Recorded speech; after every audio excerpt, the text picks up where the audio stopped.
Yo.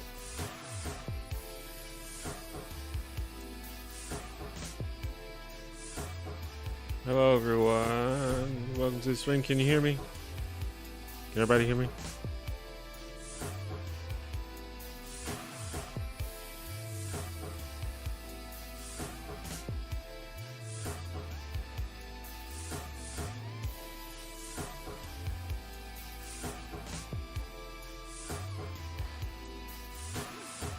Welcome everybody to the stream. It's been a minute since I streamed. I've had a lot going on.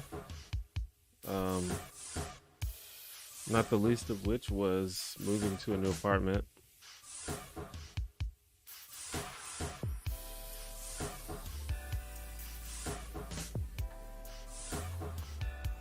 I thought your face was the stream intro background, but you were just staring off.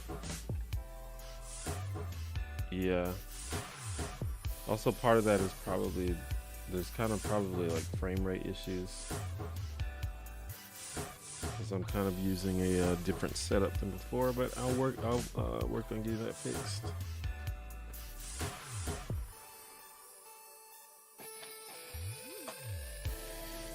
I think I'm probably out of focus too.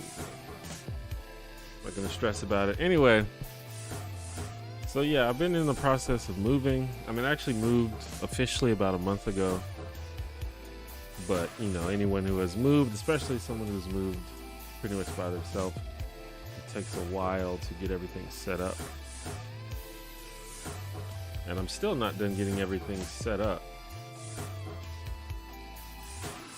I need to move this light. It's making the mic cast a shadow on my face, which I don't like. So that's something I gotta work on. Anyway, how's everybody doing?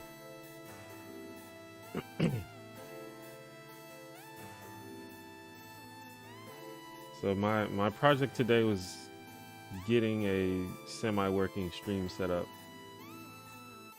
I still need to like tweak things. I'm really bad at like deciding where to put things. Like, you know, I set up like my desk and everything, but it's like, okay, so where am I gonna put my PC tower? Where am I gonna put the camera? Where am I gonna put the monitors?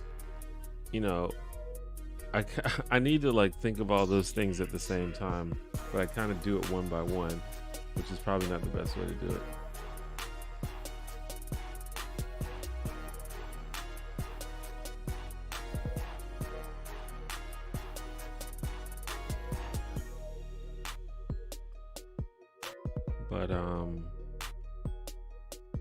But yeah, how's everyone doing? How's it been? How's the holidays looking?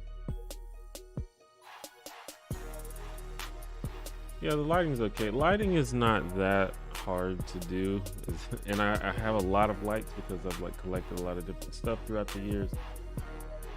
But from my perspective, it could be improved, but as long as it looks good on camera, that's the main thing that matters.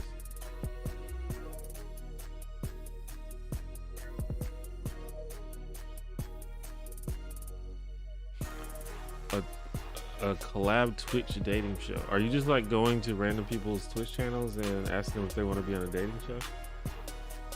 That's pretty weird.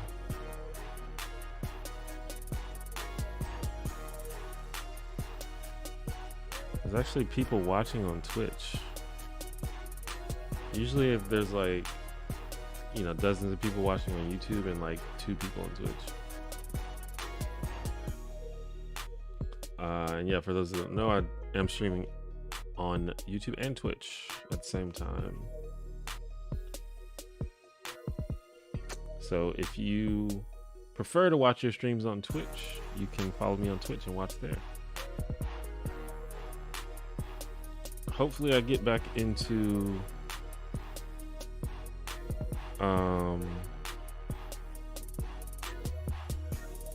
streaming more regularly, but yeah, it's been a while since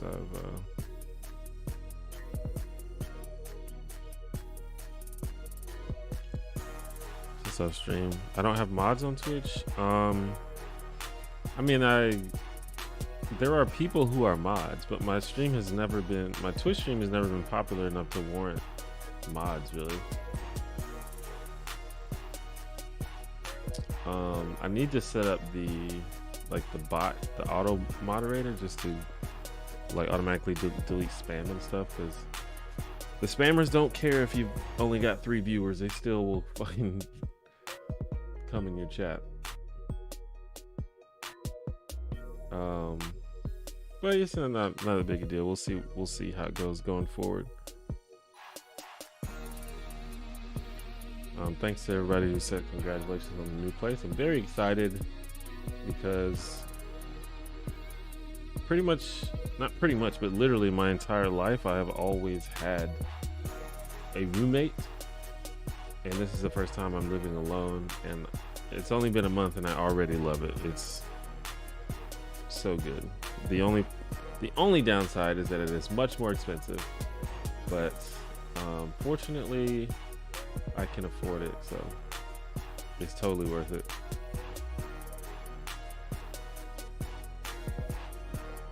What's up, Cajun Wine?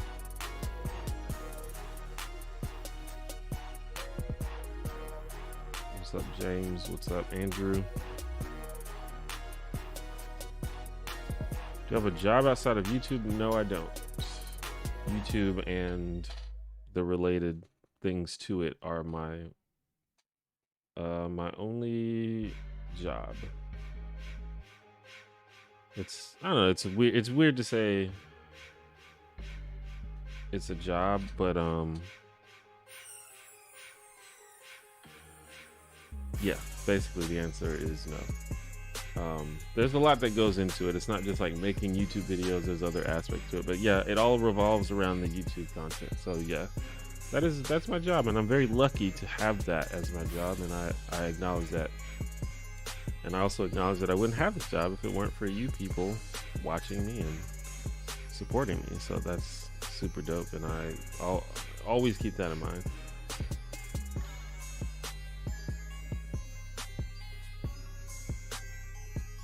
But yeah, so far I love it. I got a pretty dope apartment. It's pretty cool. Got a awesome walk-in closet, all that good stuff.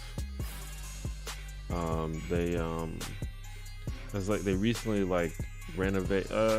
Is renovate the right word? They kind of like upgraded everything. They replaced all of like the appliances and things, so everything's like new and cool. So pretty dope.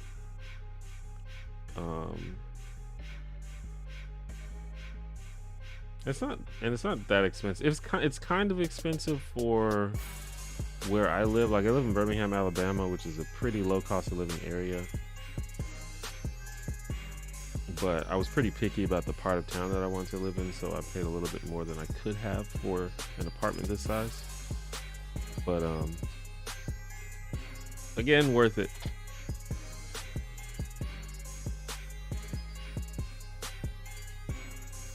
Renovate, yeah. So did you guys do anything for Halloween?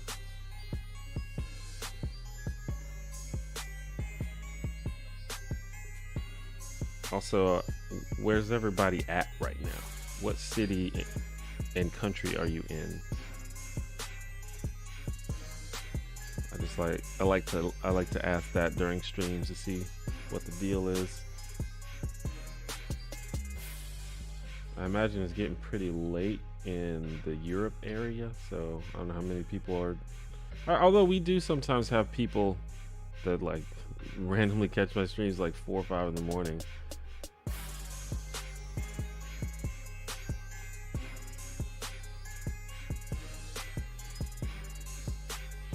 Do they do plum color in the walls?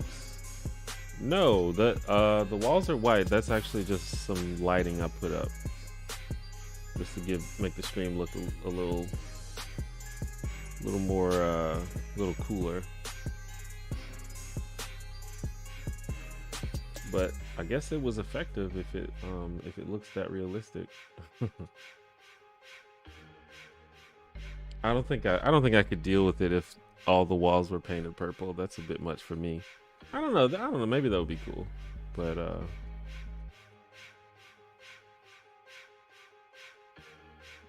Yeah. Had a D&D game and costume party. Honestly, that is almost exactly what I did.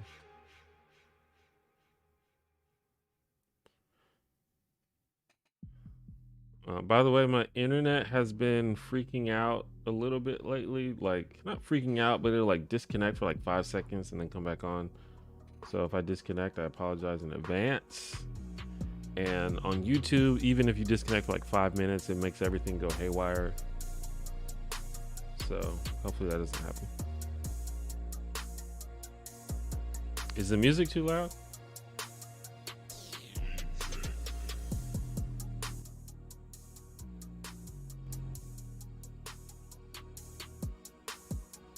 Is that any better?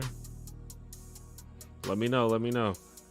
I can't really hear what it sounds like.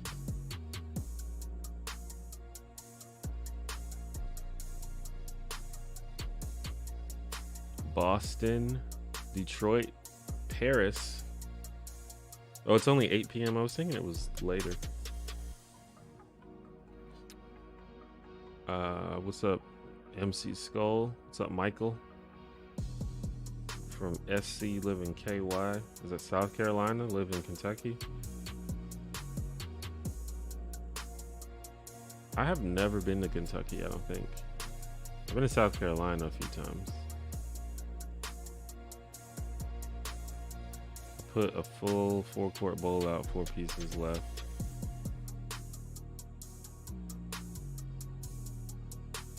Mumbai, India.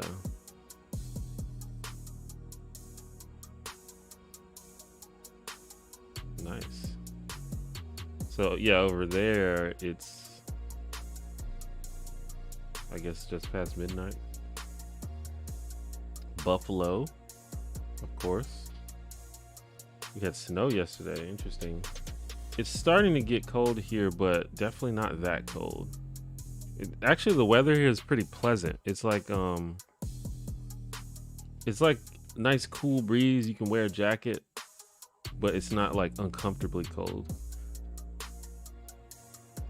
For Halloween, I dressed as a black hole. How does that? I wonder, how did that look? You thought it was fine? Well, let me know, whoever was having issues, let me know if it's any better, because I feel like I can adjust that without ruining it for everyone else.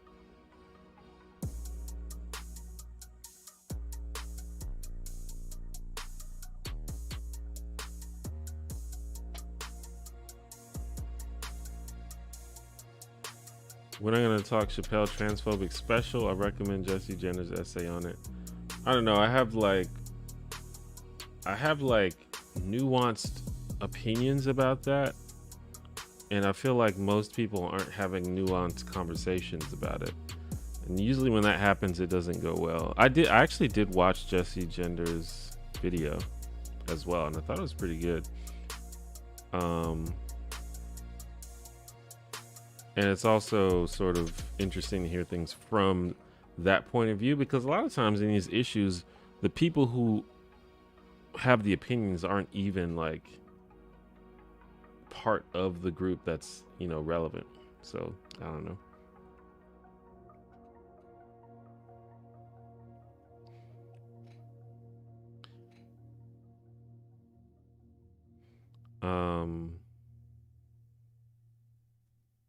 Also, I watched some more news's recent video about conservative comedy, which, by the way, if you don't watch Some More News, I think that's what it's called, Some More News, hosted by Cody Johnston.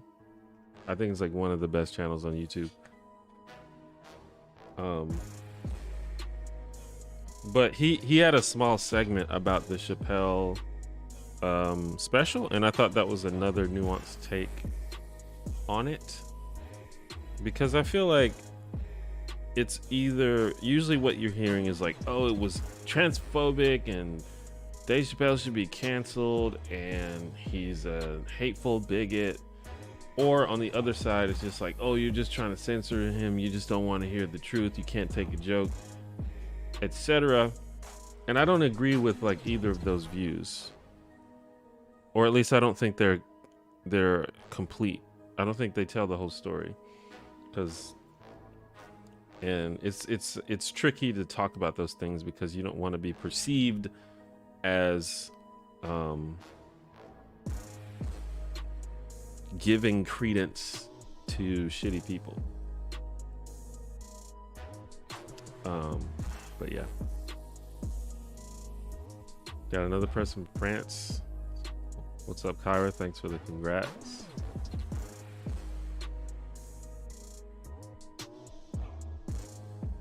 It's an hour earlier. Interesting. I feel like we change our time on Sunday, right? Here in the US. Oh, Jesse mentioned me? What the hell? I do think that Jessie, she definitely had one of the best takes on it that I've seen. Like, she clearly was trying to be charitable, and she also clearly understood, like, when Chappelle, for the most part, she understood when Chappelle was joking. Because a lot of times, I don't know, and I've talked about this a lot. This is probably one of the situations where I differ with a lot of, like, left-wing people. It's like, people really got to stop taking jokes seriously, I feel like. Like, you know, I made a video about it a long time ago.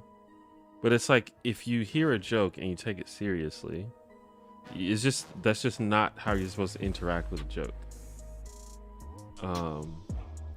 So if someone says something mean, but it's obviously a joke, you know, you may not like it. It may hurt your feelings. It may like hurt your feelings. It might be offensive, but you can't take it seriously. Like, that's not the point of a joke.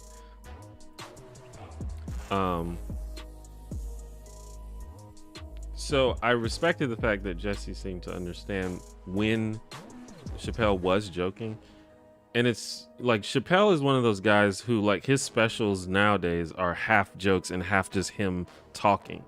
So it is a good skill to be able to tell the difference between when he's joking and when he's talking, because he does both. I haven't watched FD Signifier's video about it yet. I need to watch that. His videos are like amazing. Like, this, I've been out of the loop. Like, I just discovered him not too long ago, and I've actually been in contact with him a little bit. And I was like, how did I not know about this guy? I mean, to be fair, like, his channel kind of recently blew up, so he was smaller before, but yeah, he's pretty good.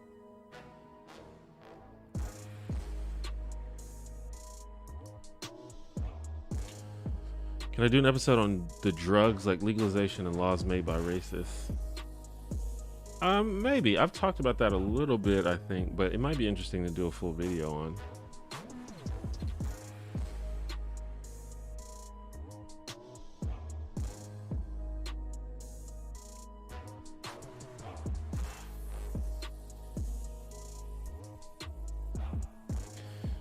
But yeah, I will say, again, I'm like really hesitant because, listen, I have no intention of, like, I don't like being controversial.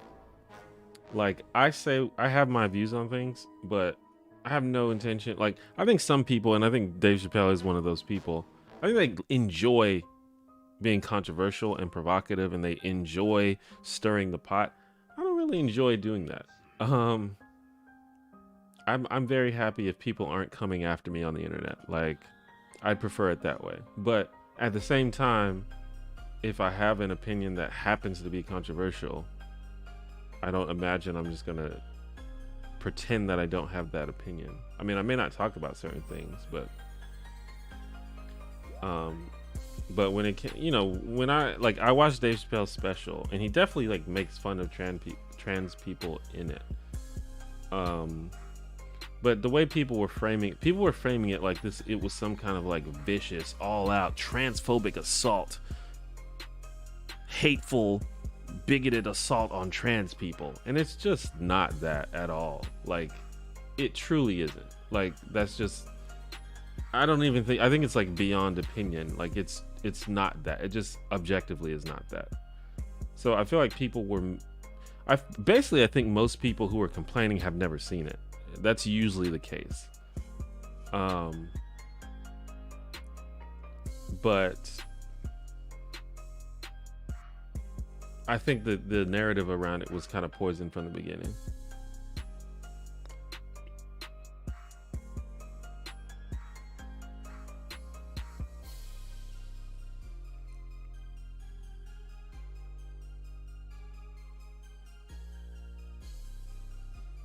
Still waiting for that video on A Different World, especially the wedding episode.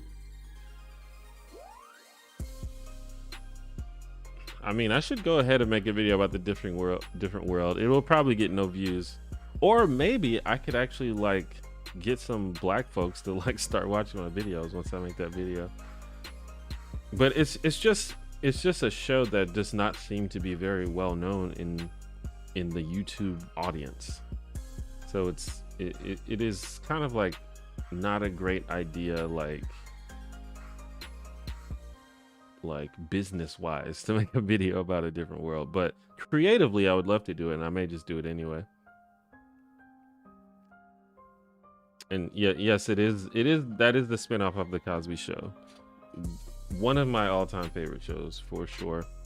And I always talk about I always compare the Dwayne and Whitley relationship to the Jim and Pam relationship on The Office, and I think it's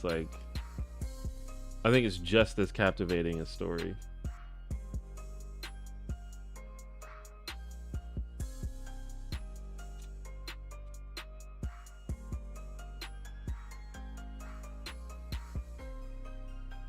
Am I reading anything right now? Not really.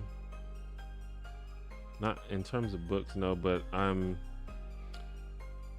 like, as I'm like getting my apartment together, I'm trying to sort of set up situations where I can, like, you know, have an audiobook playing or something, like while I'm like cleaning up or something, but I haven't really got it. I've been listening to, like, I'm trying to make my way through the Adventure Zone podcast right now, and that's kind of what I've mainly been listening to. But I think I'm gonna have to do audiobooks, because there's just not much. There's very few situations in which I'm like actually gonna sit down and open a book, which may or may not be kind of sad, but it's just not gonna happen. I did watch Jose's essay on The Cosby Show. Big fan of Jose. He's also a sitcom lover like I am.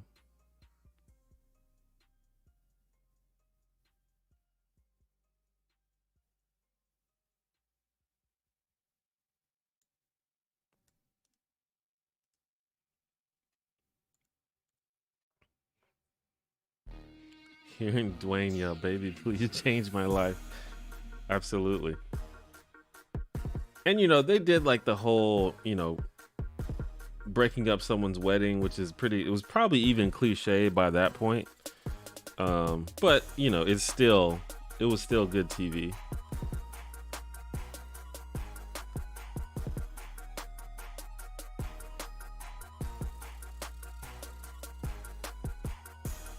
How's things with Matt Powell?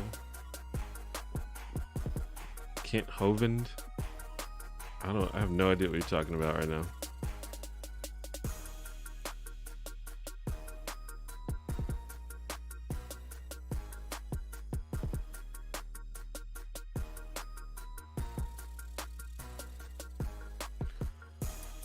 Do I watch some Twitch streamers? Yeah, I watch a lot of the popular Twitch streamers. It's a little bit of a guilty pleasure, but some of them I think are genuinely like entertaining, and some of them I watch for the memes. Like I watch XQC. I think he's hilarious.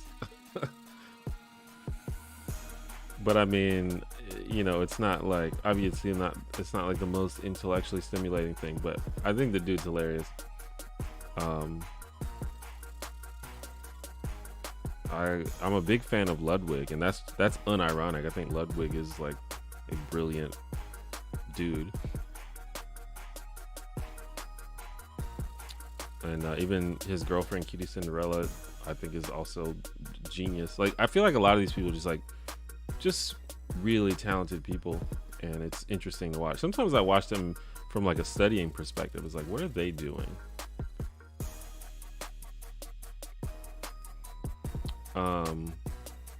But I know there's a lot of like mid-size and smaller Twitch streamers that are probably pretty good, but I just don't know about them. And you know, when I'm interested in a certain game, I watch streamers who play that game. Like I'm always like in and out of playing League of Legends. I'll play it like intensely for like a few months, and then I'll take a break for a few months. When I'm playing League of Legends, I watch a lot of League streamers. I was really big into Overwatch not too long ago, and I watched like Overwatch streamers. So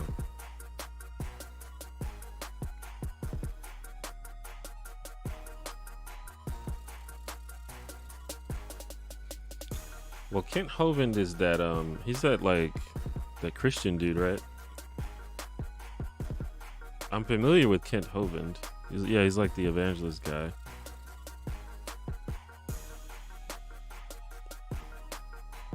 But yeah, I don't know what he's up to these days.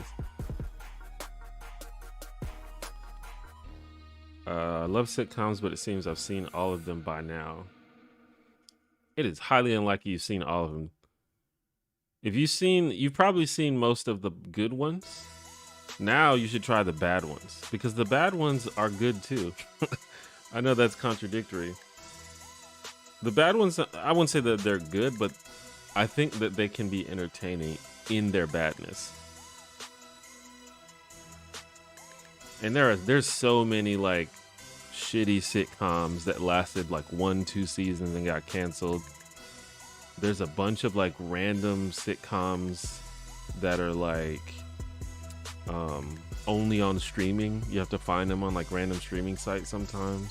There's foreign sitcoms. I guarantee you there's hundreds of sitcoms that you can still watch.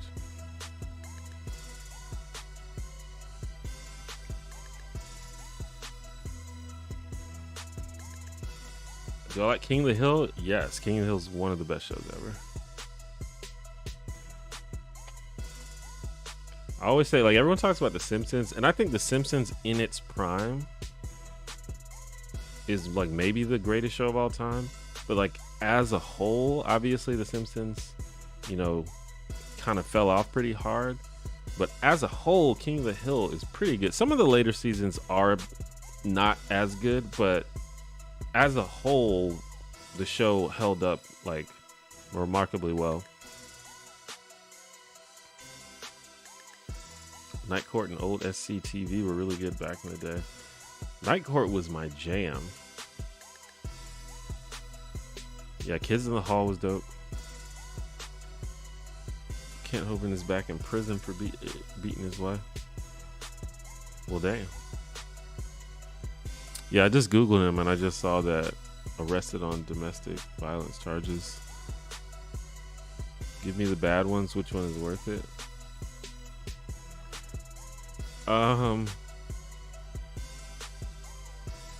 A good bad sitcom that I like, even though it's bad, is Melissa and Joey. Have you watched that one with Melissa Joan Hart and Joey Lawrence? I'm trying to think of another one.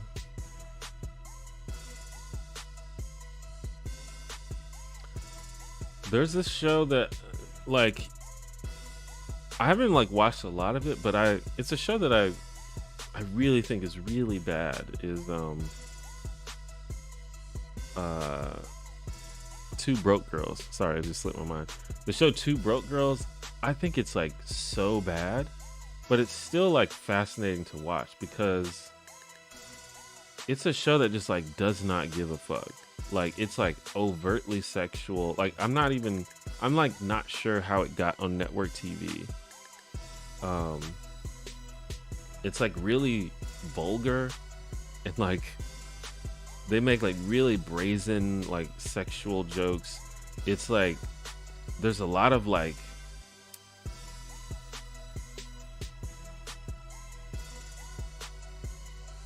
it's like I don't know, like it seems like the jokes on that show were written by like Comedy Central roast comics.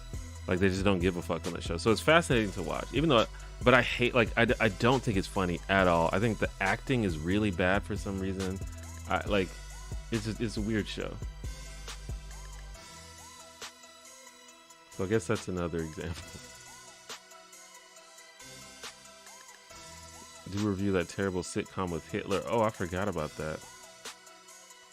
The Streets of San Francisco, Hawaii Five-0, Barney Miller. I like the later season of King of the Hill. Yeah, I can't say I dislike them, but I mean, there definitely was a peak, I think, for the show.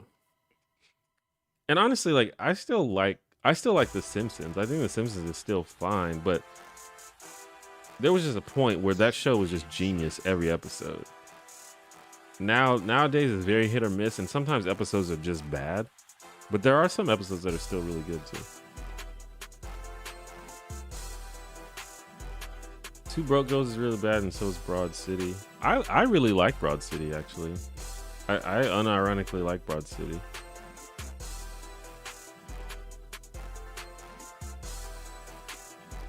So I can't say I agree with that one, but I can maybe see how it maybe only appeals to certain types of people.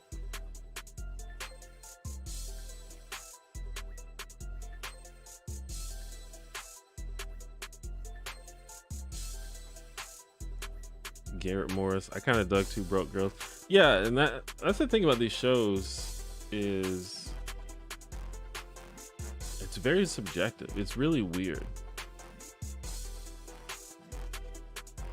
Like my most controversial example is I like The Big Bang Theory, and almost everyone that I know hates that show. So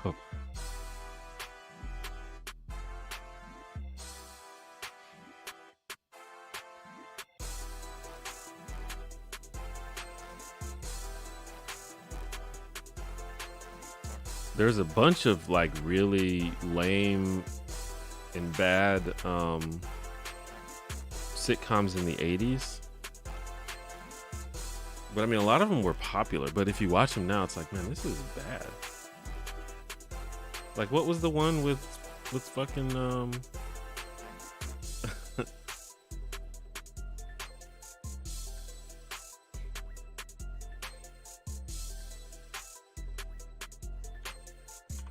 what's that dude's name? What was the one with Kirk Cameron? Growing Pains. That show was pretty popular back then, but if you watch it now, it's like this is not a good show. It's really not that good of a show. But that kind of stuff was just really popular back in the 80s.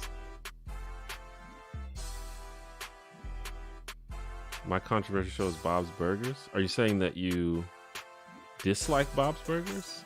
Or because I feel like most people like it. I feel like a lot of humor in Broad City revolved around Alana violating Abby's boundaries, and it didn't come off as funny to me. Yeah. I mean, I understand that. I guess that's kind of the point of the character, is like she's kind of an idiot.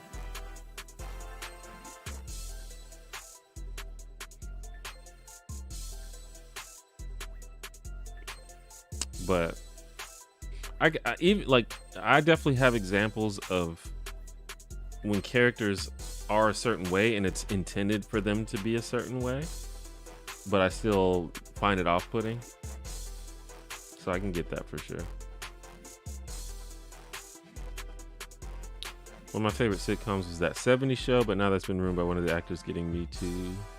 Oh, my favorite episode was the vacuum episode. That 70s Show was good. That's a show that did, in my opinion, the last season of That 70s Show is terrible, but the early seasons are great. It's a really great show. I like Big Bang Theory. I just don't want to be friends with Sheldon. Yeah, I feel like Sheldon is the reason that people don't like Big Bang Theory. Or because they probably like didn't watch a lot of it, but they saw Sheldon and they're like, okay, this is dumb. And you know, there's all those articles with back when the show was first starting that, you know, it was like it's a show about nerds, but like someone called it blackface for nerds. You may have heard that before. Like it's like they're making fun of nerds, or like these like nerdy guys are unrealistically, that's not how real nerds are. Or they're like trying to say that all nerds, you know, have poor social skills and are, you know, are elitist or something. But it's like, no, that's just Sheldon. He's the only character that's like that.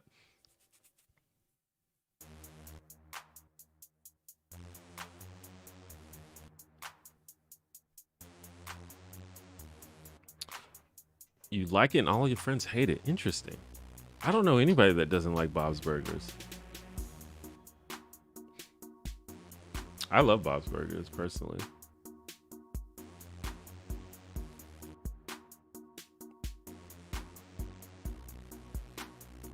I hated Dallas, hated Love Boat. I have not seen much of those shows. As far as like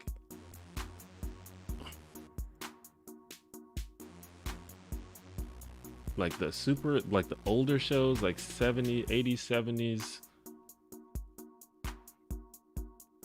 I remember watching a lot of Matlock. I think that was an 80s show, right? That was 80s, not 90s. Yeah, that was definitely 80s.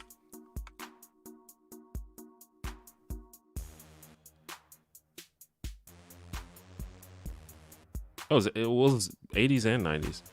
I remember watching a lot of Matlock.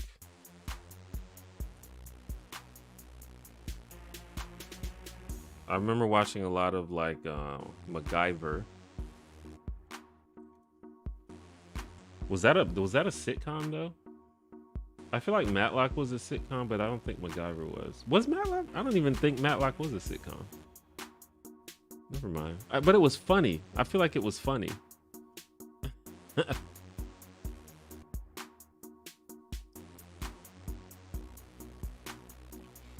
You know, I've actually never seen BoJack Horseman. That's one of the shows I've missed. I've been meaning to check it out.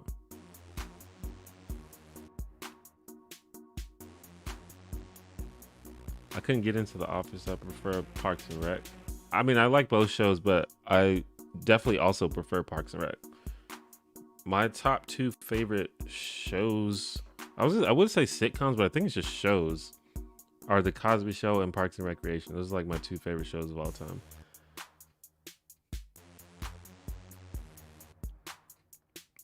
Obviously, it's a little weird these days to say The Cosby Show is your favorite show, but it remains true. It's an amazing show that literally makes me keel over in laughter every time I watch it. It's so good. Trying to get into hip hop so far. My favorite groups are Cypress Hill. What other rappers you like? Cypress Hill, that's kind of old school for someone just now getting to hip hop. I couldn't tell you about newer hip hop. I don't really keep up with a lot of the new stuff, really. As far as like classics, or at least modern classics, definitely like Outkast. I would say like you have to check out. Like anyone who listens to hip hop should probably check out Outkast.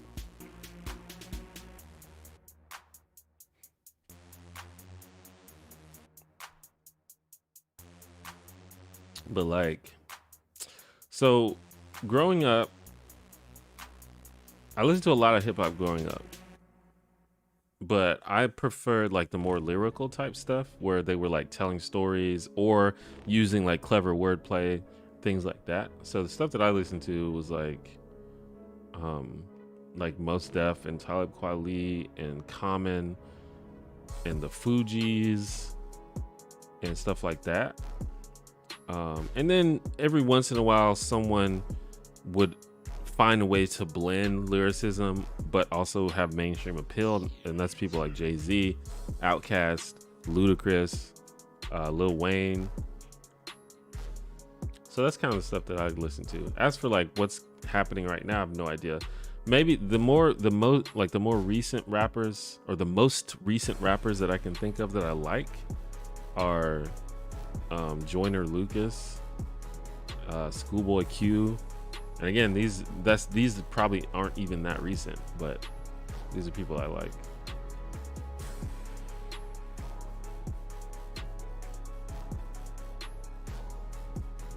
Yeah, I think I've been a little bit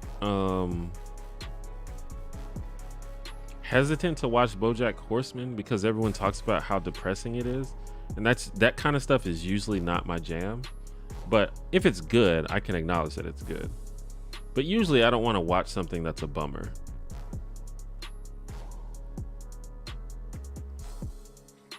Especially like if there's no hope for the characters. Like that really bums me out. That's why I don't watch The Walking Dead. Because it's just a bummer of a show and nothing good ever happens. Like, why would I watch a show where it's just a bunch of characters that have no hope? That's just not a good time for me.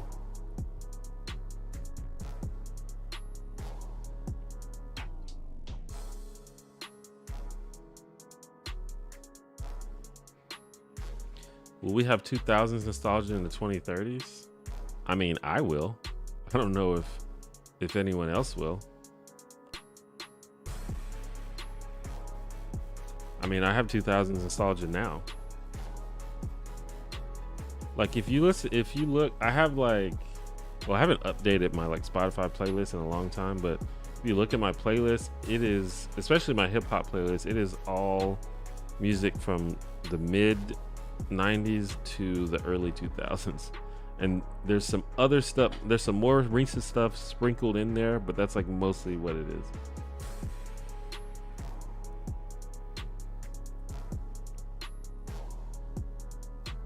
You think people exaggerate how depressing it is? Well, one thing is most people seem to say that it's good, so I should check it out just for that reason.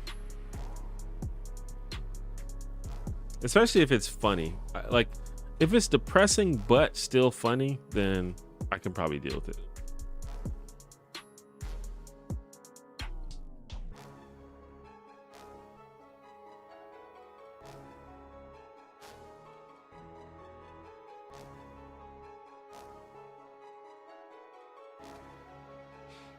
Yeah, the Fugees are amazing. The score, the Fugees, the score is, I think, the best hip hop album ever, in my opinion.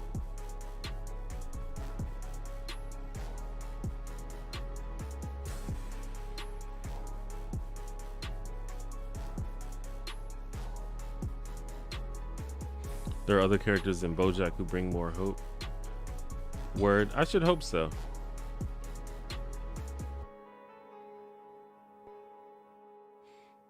I kind of feel, well, it's not the same. I was gonna say I kind of feel like that with Rick and Morty. Like Rick and Morty is not depressing, but it is a very sort of like nihilistic show, I feel like. And it is also a show where like none of the characters seem very hopeful. Or none of the characters have hope.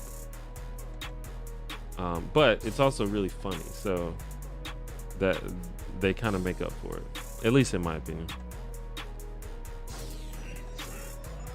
Mos Def is underrated. I mean, Mos Def is dope. I don't know what he's up to these days, but I listened to a lot of Mos Def growing up. Hype for Matrix 4. I'm definitely hyped for it. I don't know if y'all know this about me, but I am a huge Matrix nerd. When those Matrix movies were out, I was all over it. Like I always say, like the Matrix for me is what Star Wars was for people in the 70s, and you know, in that era, in the 70s, 80s. The Matrix was that for me. I was like so obsessed with that shit. I was on the forums, you know, debating theories and meanings and stuff of the Matrix. So I'm definitely hyped for Matrix 4.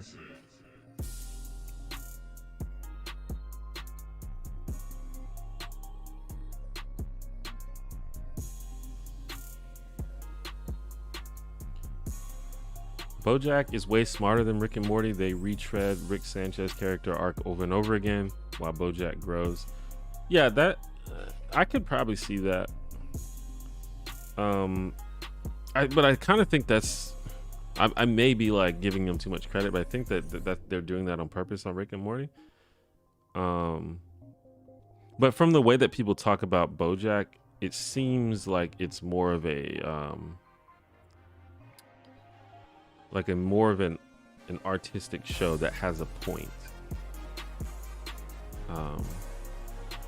which I can respect. I feel like Rick and Morty, the point of Rick and Morty is just to tell jokes for the most part, but I also think the point of Rick and Morty is that there's no point, almost like the Seinfeld show about nothing type of thing, because there's a lot of points in Rick and Morty where they like make it seem like they're going to make a point, but then they just completely ruin it.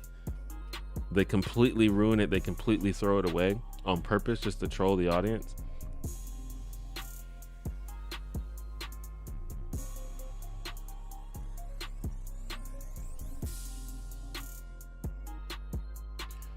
You ever watch Hassan on Twitch? I actually check him out every now and then, but I say this about a lot of creators. I just don't think I'm the target audience for Hassan.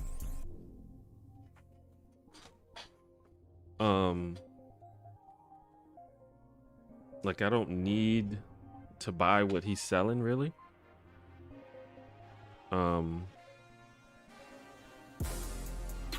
But I don't know. I feel like he's definitely an entertaining guy, and I think he's good at that, and he's doing that, and that's, you know, that's what's up.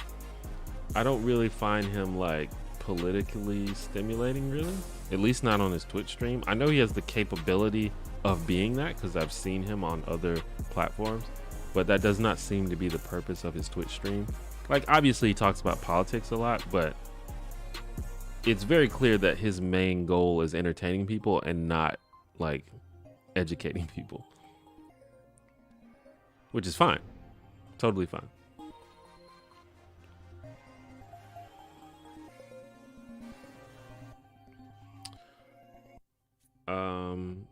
Never liked Star Wars. I think Star Wars as a whole, well, I think the Star Wars films are generally overrated, but I think the Star Wars universe as a whole is really, really cool. And occasionally that sort of setting gets used to make something really cool. Like the Clone Wars show is really cool. A lot of the video games are really cool. At least one or two of the movies is pretty good. Most of them are bad in my opinion, but so I like the idea of it. I really love the world building that they've done with it, but the movies themselves I think are super overrated. Do we live in a simulation? Well, technically I don't think there is a way for us to know that, but it's one of those things where the answer to that question does not seem to matter. Whether we do or whether we don't, I don't think it's going to change my behavior. So I try not to think about it too much. I don't think I need to think about it too much. It'd be great if you made a video about Matrix. If you're such a fan, it'd be interesting, I bet. Possibly. If I can think of something that I think would be interesting for people to hear or see.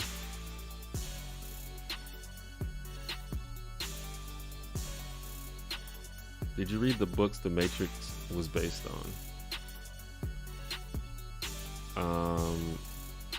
No.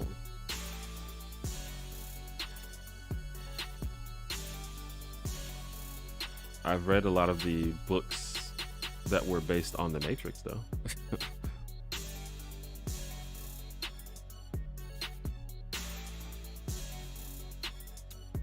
They did a few like comic books.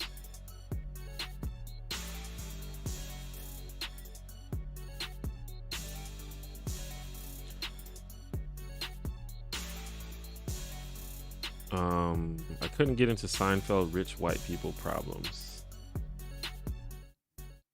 Is that what Seinfeld was? I mean, possibly. I don't think that they were supposed to be rich.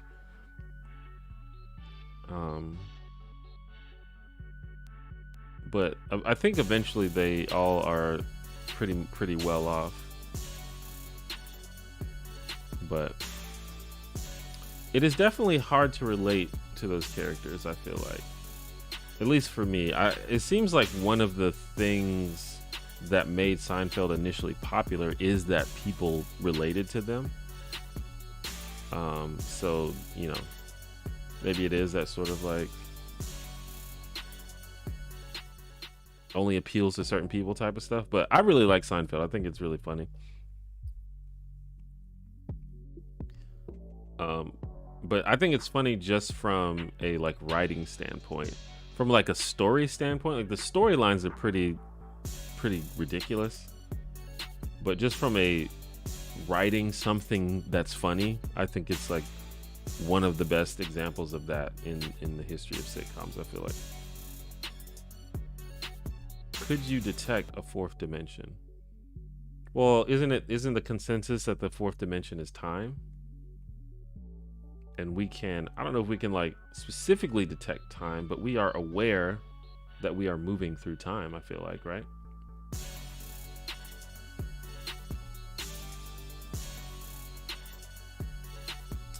Adrian, I have never seen V for Vendetta, actually. One time I was so high watching Tenet, I thought I was in the Matrix. I know a person who like very seriously sometimes gets into like very seriously has panic attacks when they start to think about whether we might live in a simulation.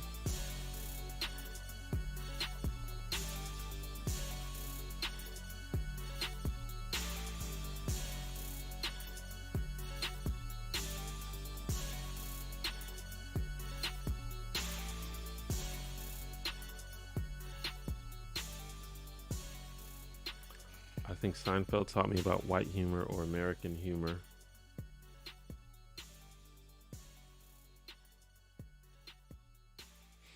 Yeah, there's definitely different.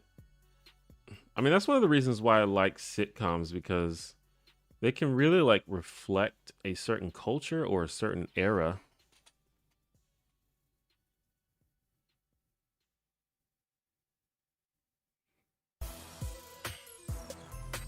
A very good example.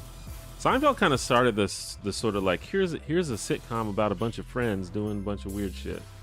But I think the show that really became known for that is the aptly named Friends. Like that was like the epitome of a show about a group of friends. And very specifically, it was that a group of friends and their dating lives. That was kind of like what the show was about. But if you compare it to other shows, like I don't know this for sure, but I am pretty sure that Friends is a ripoff of Living Single, which is another show, except it was about black people. It was about a group of black friends, and it preceded Friends, and it was somewhat popular, but obviously it was nowhere near popular as Friends. But if you compare the two shows, there's a lot of similarities, but there's like very clear differences because of two different cultures. And then not too long ago, I learned about a British show called Coupling. I think that's what it's called. And I think that show is not a rip-off of Friends, but it is inspired by Friends.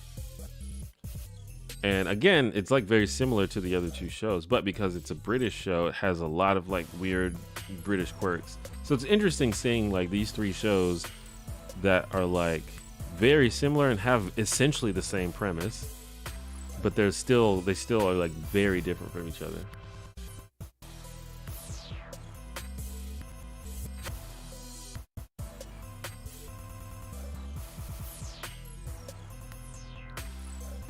Fresh Prince relatives were rich but still funny. Yeah. Well, Fresh Prince, I mean, that's another really great show. And that was a show that I think evolved beyond its initial premise. Like, you know, the point of that show was, here's this kid from the hood hanging out with a bunch of rich people. That's funny. That's going to cause a lot of funny situations. That's it's a classic sitcom premise.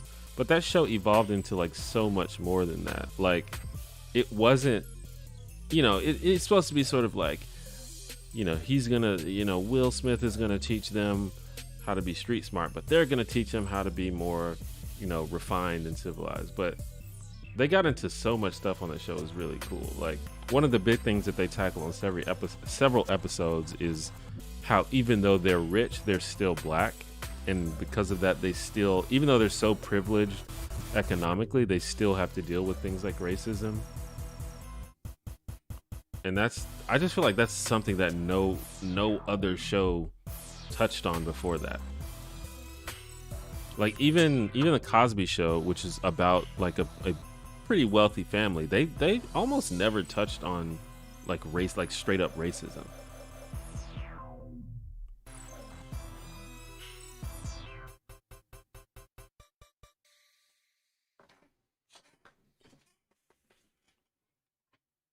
So that was really cool that they decided to go that route.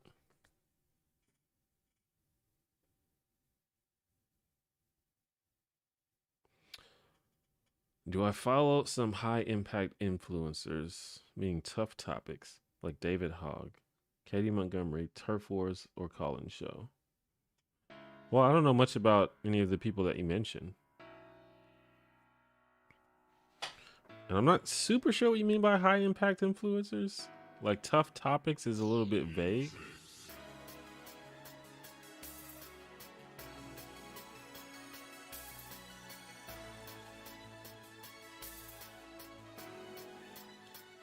Yeah, just now watching Living Single, Moesha, The Parkers, Different World has been very eye-opening compared to growing up watching Friends, Malcolm in the Sun. For sure, yeah. And a lot of those shows were pretty popular. And I'm not, and listen, there are some bad black sitcoms too. Don't get me wrong. But A Different World is great. Living Single is great. Moesha was alright.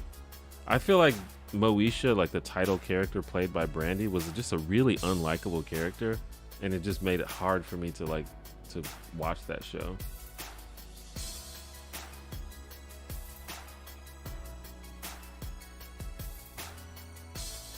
And there's other great black shows, like Martin's, like one of the greatest shows ever. So funny. Like, some shows are just funny as hell. Like, the story might not be that great. Even maybe like sometimes the performances aren't that great, but it's just funny. And I feel like, honestly, I feel that way about Seinfeld, but I also feel that way about shows like Martin.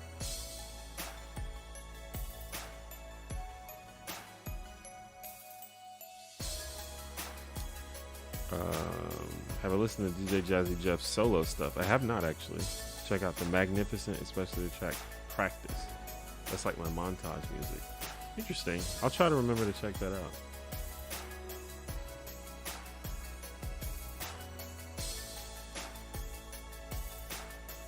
What did you think of Jose's video on the Cosby Show? A great video. I definitely watched it.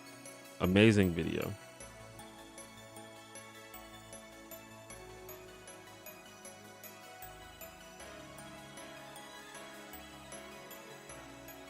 Did I watch Dear White People? I haven't seen the show. Is Dear White People a comedy? It seems like it would be. I think the movie was a comedy, right?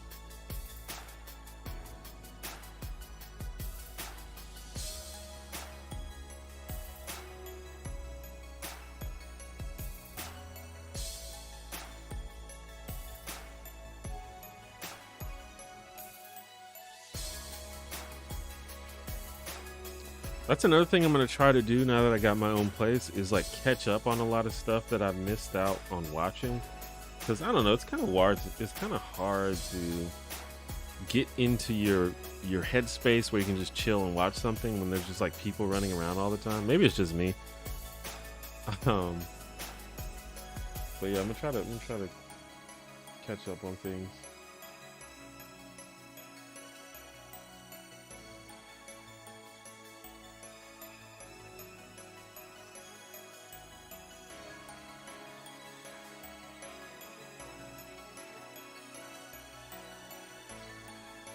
Yeah, I'm familiar with David Hogg.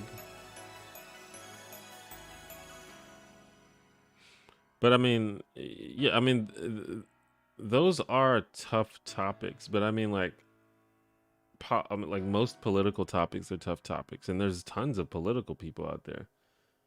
So if you just mean, do I follow like people who talk about controversial political topics? And yeah, I mean, there's an endless amount of those people.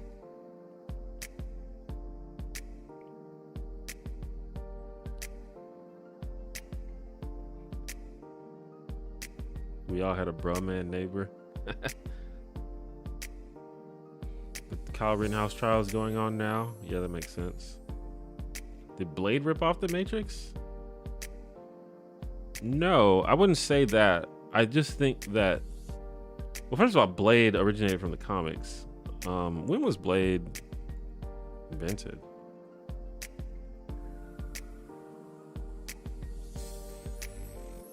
But the thing is that sort of aesthetic was just like really popular in the 90s, in the late 90s and early 2000s.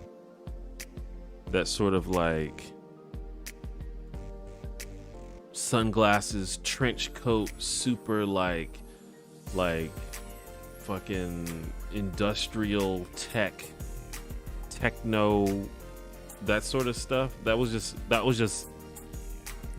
the aesthetic of the early 2000s, especially like 1999, 2000, those couple of years specifically. Even the character Blade, like if you look at the old comics, like I just looked it up, and he was created in the 70s, but they changed his look in the 90s to be more like that, because that was just the style. I wouldn't be surprised if the Matrix was influenced by Blade.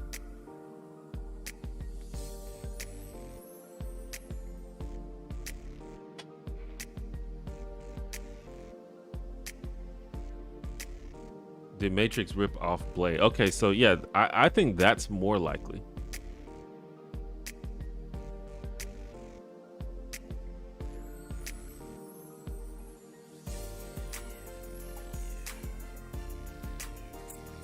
Yeah, I wasn't sure when the first Blade movie came out.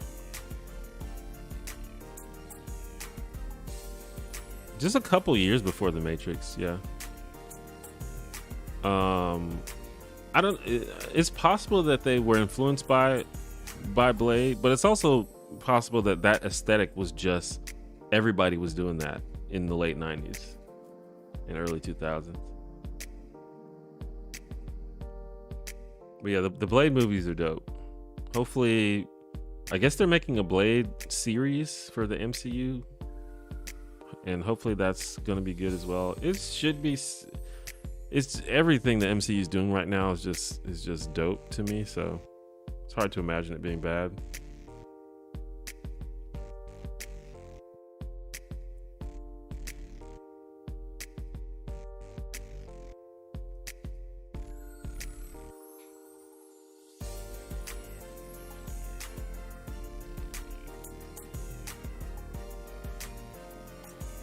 According to Wikipedia, the success of Blade basically was a big turning point for Marvel. It made them more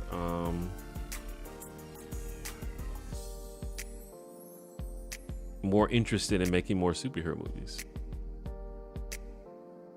which, you know, led to what we have today, this fucking monster cinematic universe of like 45 movies and TV shows.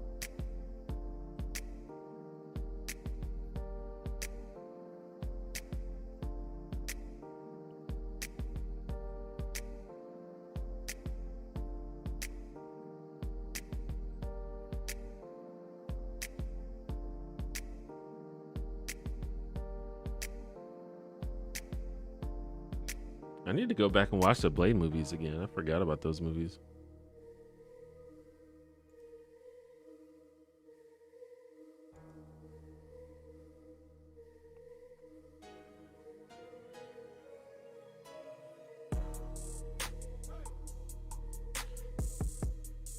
I'm such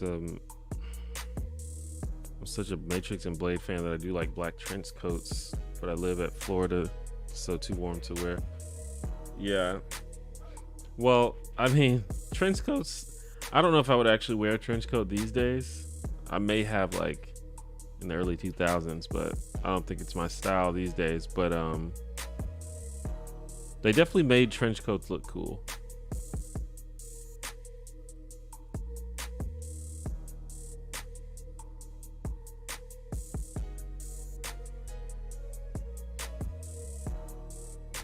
And if you see someone like these days that's like wearing a trench coat, especially like a black one, you're like, man, that motherfucker knows something that I don't. He's figured something out. At least that's how I feel.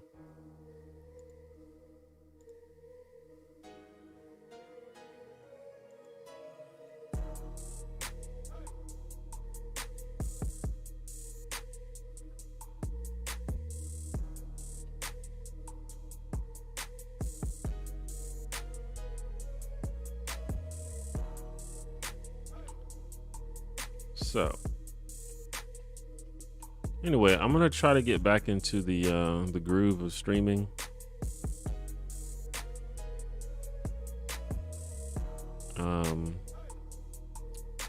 My original schedule was that I stream on Mondays. On stream on Mondays and Fridays. Did the stream go out for a second? Anyway, my original schedule is that I stream on Mondays and Fridays, so I may go back to that. We'll see, but I'll update you all with that. And for those that don't know, I do all kinds of weird stuff on this stream. Sometimes I just talk and interact with chat like this, but I also sometimes play video games. I also do painting streams where I paint my minis for D&D. I've done streams where I like review the news, the current events and news. So you never know what it's a variety stream. You never know what you're gonna get.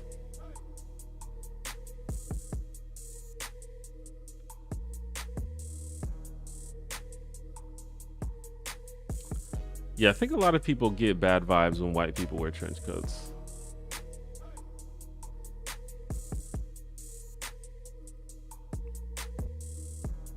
I did not watch the Lucifer series either. My favorite Broadway musicals. I don't know anything about musicals. I can maybe count on one hand how many musicals that I've seen. I've seen some musicals that have been adapted into movies. But yeah, I don't know enough about musicals. I don't think I get it.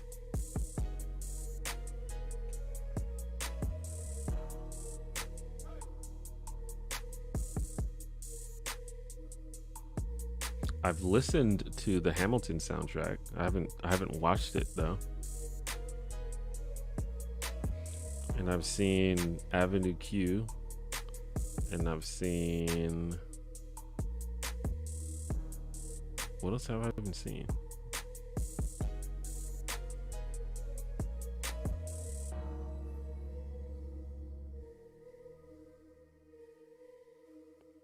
All the ones I'm thinking of, I've seen the movie. I haven't seen actually on stage.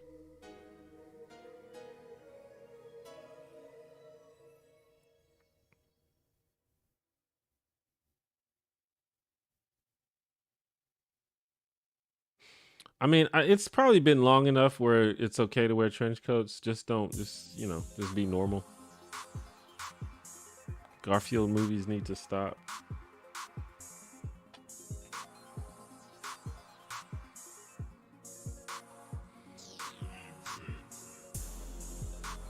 The Garfield thing is really interesting to me.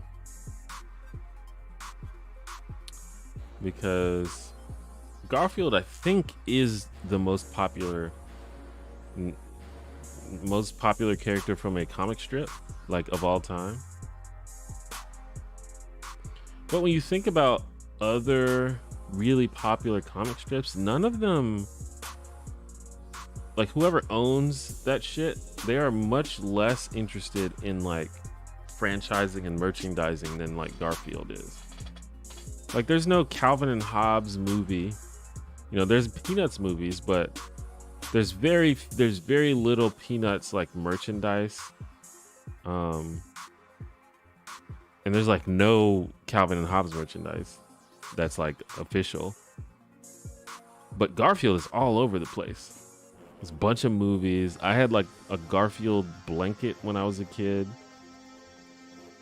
There's like stuffed animals and stuff. What's his name?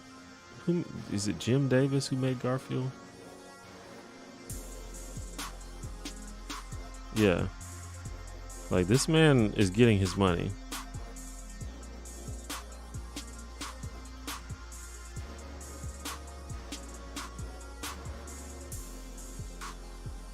By the way, I hate the Garfield comic strip.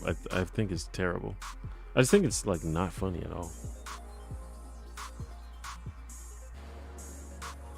Yeah, the creator of Calvin and Hobbes very specifically refused to merchandise it.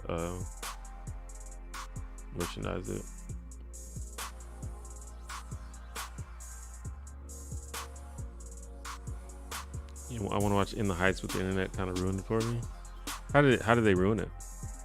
Haven't seen a stream of D&D figure painting, but that sounds chill. I'm in. Word.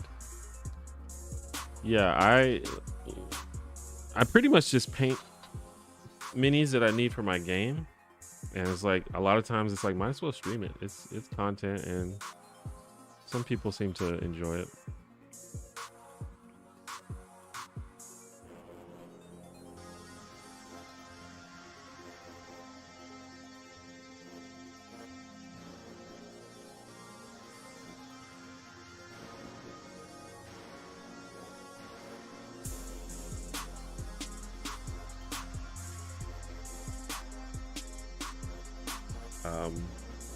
But yeah, I don't know anything about musicals.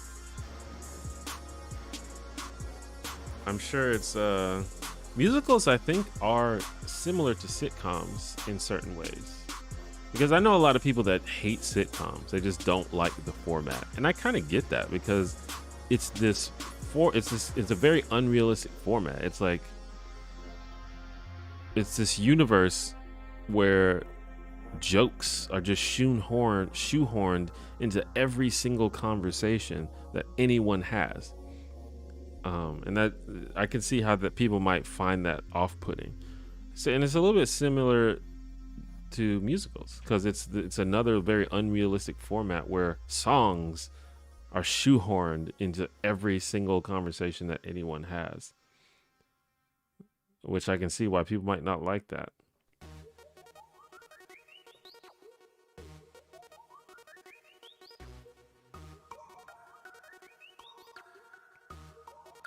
But one of the reasons I love sitcoms so much is I like that format. I find it interesting, and I find it an interesting way to tell stories.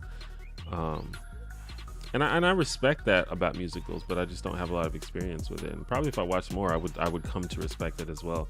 But a lot of the thing about musicals, and similar to, like, the thing about sitcoms is you can't just put jokes in it for it to be interesting or entertaining. You have to put good jokes in it.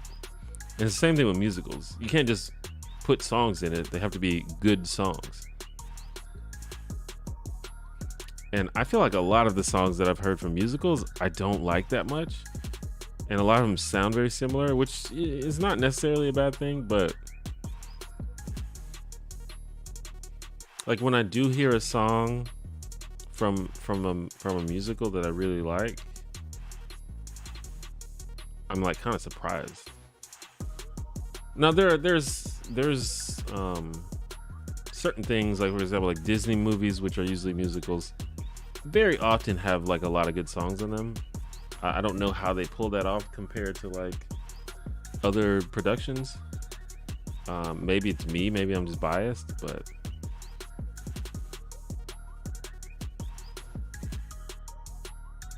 a lot of, I don't know, a lot of show tunes and stuff are just like really cringy to me.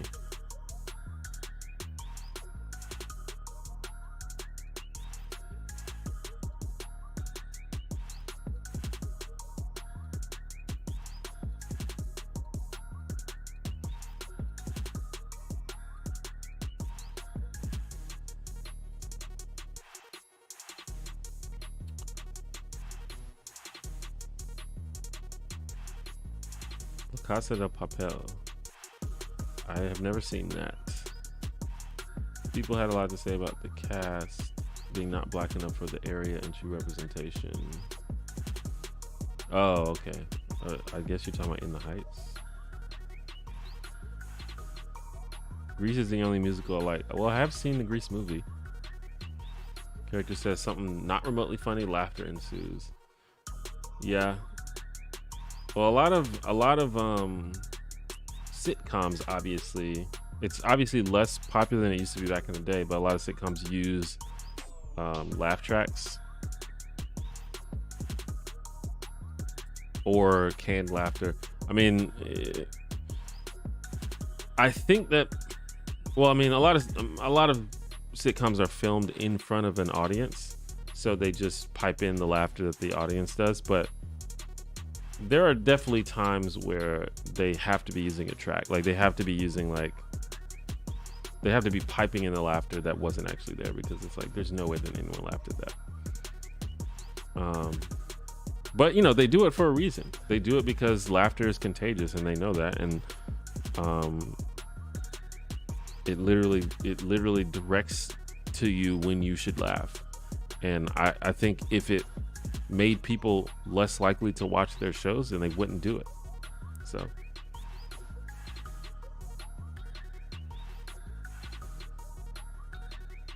but obviously these days a lot of sitcoms don't have laugh tracks anymore, and we've learned that shows can be just as funny and probably a little bit better if you don't have laugh tracks.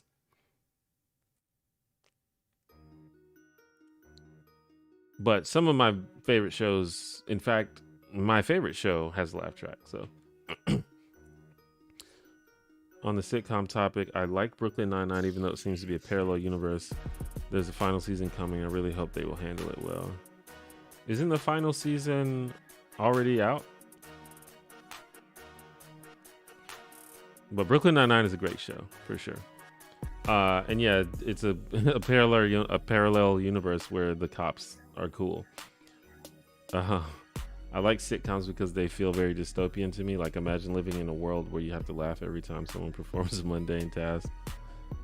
Yeah. Oh, there's a great show that reminds me of.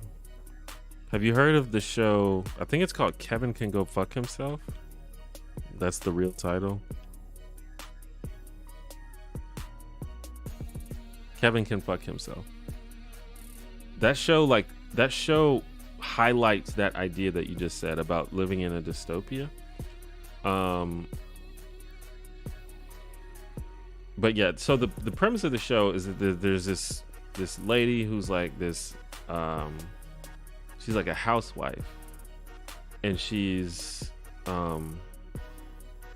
basically unhappy because she feels stuck in this marriage, and her husband is like just a complete jackass. But that's kind of like the premise of a lot of sitcoms. It's like there's this very capable woman who's like married to this lazy slob of a man who's like a man child, but somehow she's happy. And so whenever she's interacting with her husband, who's named Kevin, if you couldn't understand, it's like very brightly lit, multi-camera setup. There's a laugh track, there's jokes, it's fine. But whenever she leaves him, it turns into like a single camera, like dramatic television show where they like have like cinematic color grading and stuff. It's really cool. So it actually it plays off that fact about the sitcom world is so weird, where you have to laugh at everything that they're doing, even if it's like not that funny. I'm doing a really poor job of explaining it, but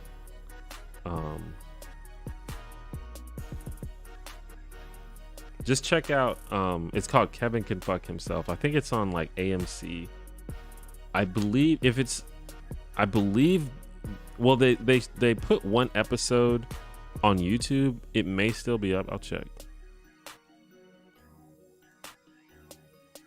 And it stars Annie Murphy. So if you're a fan of Schitt's Creek, which is also one of my favorite shows, she's the star of that show, and she played Alexis on Schitt's Creek.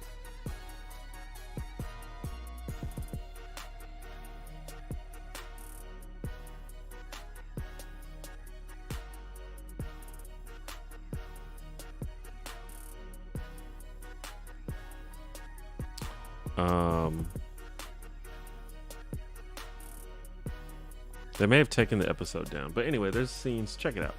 It's good.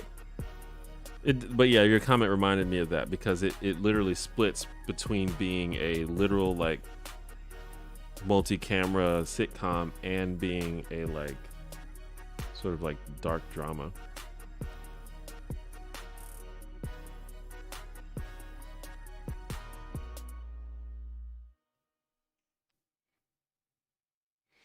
There's also a great episode of Buffy called Once More with Feeling, where the cast talks shit about musicals while being forced to sing by a demon. Yeah, I actually have not watched a lot of Buffy, but I'm familiar with that episode. It also reminds me of the musical episode of Scrubs, which is really cool.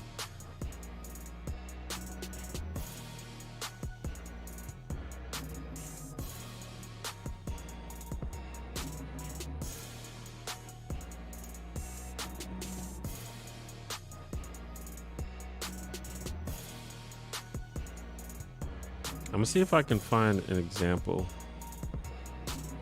I don't want to get copyright though. Well, never mind. Just look it up. I haven't watched all the episodes. It's only like 8 episodes.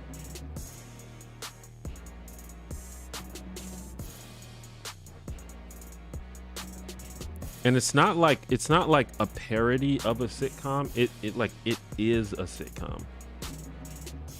And I watched a little behind the scenes footage, and it was important to them that it wasn't like a parody of a sitcom, that it actually was a sitcom and actually had like decent jokes.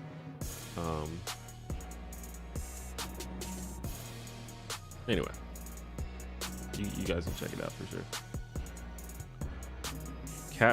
Cats was good. YouTube has it. I've never seen Cats. I watched Lindsay Ellis's video about Cats, and she made it seem like it was pretty dumb. Not that because I think it was pretty clear that she likes Cats, like she likes the musical. But just what I took away from it is like, this seems pretty dumb. And then everyone, people who do like Cats were upset when they made the movie, because everyone said that movie was really bad.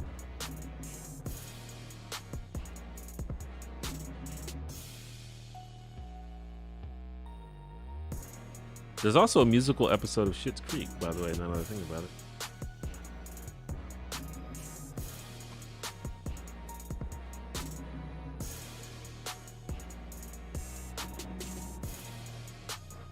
About to drive, excited to listen along. Well, I'm probably going to end the stream in about 30 minutes anyway, but definitely thanks for stopping by. I'm pretty hungry actually.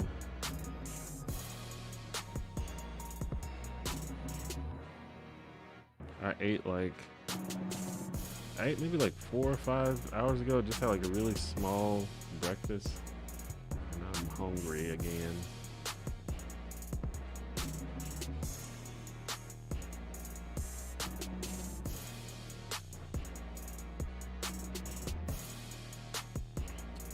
I like Cats the Animal, but not Cats the Musical. Interesting. I've met a lot of shitty cats in my life, so I'm very ambivalent about cats. I'm also allergic to many cats. T1J, you got any tips for Chicano trying to make content similar to yours, but with a Chicano twist to it? Well, I mean, so usually when people ask for tips, it's like, are you asking how can you make the videos better, or are you asking how can you succeed as a content creator? Which obviously the two things are related. I think your content needs to be good in order for you to succeed as a content creator, but definitely two different things. I always, when people ask for tips, I always say there's two different types of people. There's people who are just starting out and are still learning how to make content. And then there are people who may be just starting out, but they have some kind of background. Like if you're trying to do YouTube, for example, but you already have, you know, years of experience in like performing or editing or videography or filmmaking or something, like you have a big head start. But if you are just completely new, barely, you know, have any experience like making content, the thing you need to do is practice making content. Like that's like the number one thing you need to do, is make a bunch of shit, just keep making shit, keep putting it out, and just try different things until you sort of develop your sort of style. And your style and your format will change over time, but so you get somewhere where you're like, yeah, this is good. This is on a level that I think is pretty good.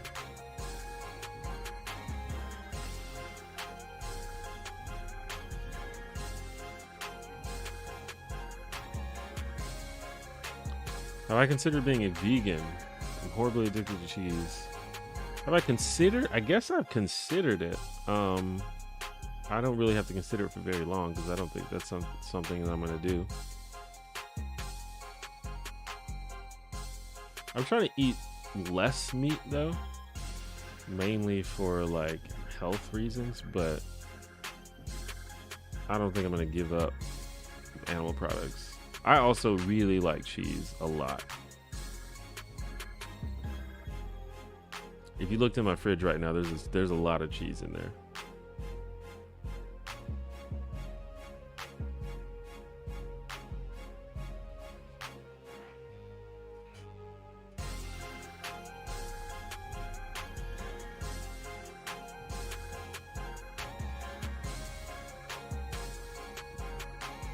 This Halloween I got high, watched Dracula and Frankenstein at my local art house, Amazon.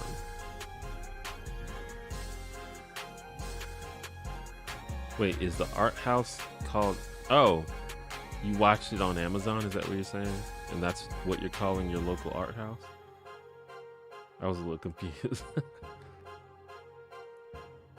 Yeah, I actually should have looked into that this year. Maybe last year or the year before. They had like a horror... they were showing horror movies at like a bar somewhere, but they had like a really big screen. A bunch of people showed up. It was pretty cool.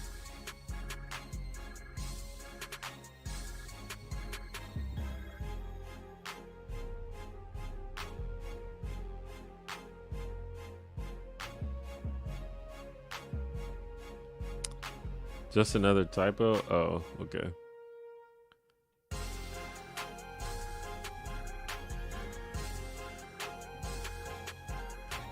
Right on T1J, I'm a big fan. I'm also allergic to cats. Yeah, it's unfortunate.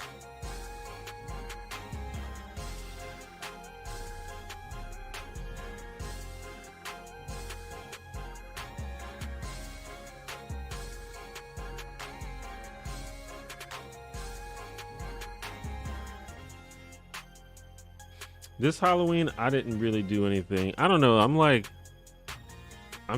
The older I get, the less I just want to like party for Halloween. That used to be my jam. Growing up, Halloween was like a party holiday. We would dress up. We would like go to parties, go to bars, just party. But these days, I don't even feel like dealing with it anymore. So I put on a costume and went to my D&D game, and we hung out for a little bit, played D&D, and then I went home, and that was it. That was my Halloween.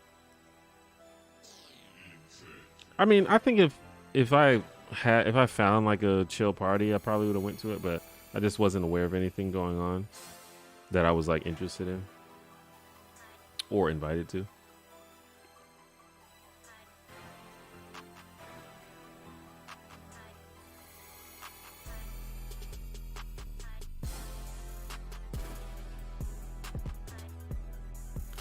Remember the guy who did a Philosophy Tube video for Abigail, which is why she made her transition public. That guy was a hopeful for a new channel. I wonder how he's doing. Don't recall him.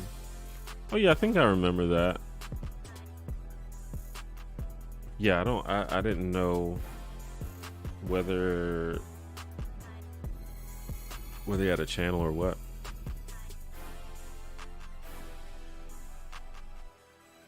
We still have 10 days worth of chocolate rations to get through before Halloween ends for us. Well, where I live now, there does not seem to be very many trick-or-treaters. Probably because this apartment complex that I live in has a lot of hills. And I guess I don't think people just want to be walking up and down these hills. So I did not buy any candy. And then where I used to live last year, I bought some candy to give out, and almost nobody came to get any. So we just had a bunch of candy left over, which, you know, might sound good, but for a person like me who's trying to like lose weight and eat healthier, it is a disaster to just have a bunch of candy laying around, because it is hard not to eat it. Because I specifically bought the good candy because I didn't want to be one of those people that's giving out like fucking nasty shit. So I bought like Reese's and fucking Twix, like two of the best candies in my opinion. I wanted the kids to know that, you know, I'm trying to hook them up.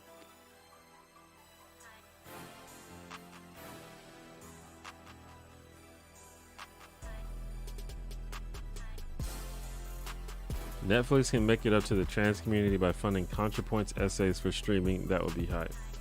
Well, I mean, half the trans community hates ContraPoints also, so I don't know if that would work.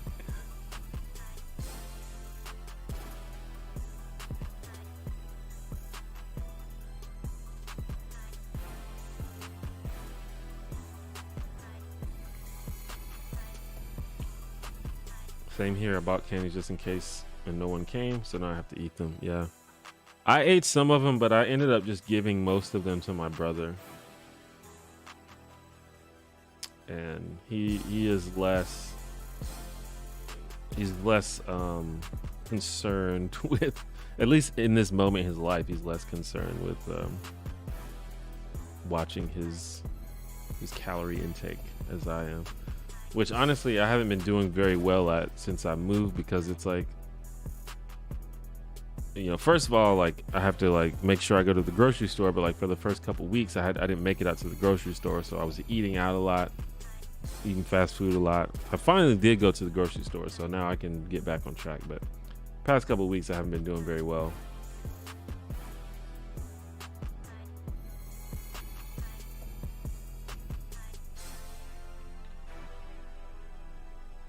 It also doesn't help that most candy is fun size now, which encourages you to eat more than you normally would because of portion sizes. That, yeah, that's a good point actually.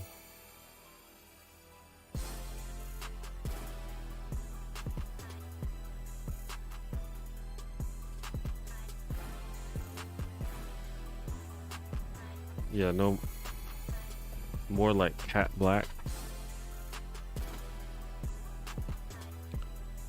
I like candy corn. I like candy corn also. I'm one of the people that likes candy corn.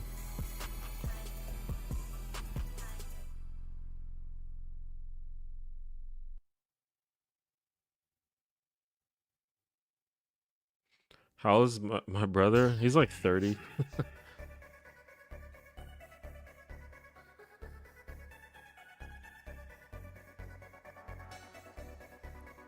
Yeah, that's unfortunate about Natalie. Yeah, I'm a big fan of Natalie, as anyone who's been around for a while knows. I think she's like, I think she's like the best YouTuber, honestly. Like, she's on another level, I feel like, than most people when it comes to making content.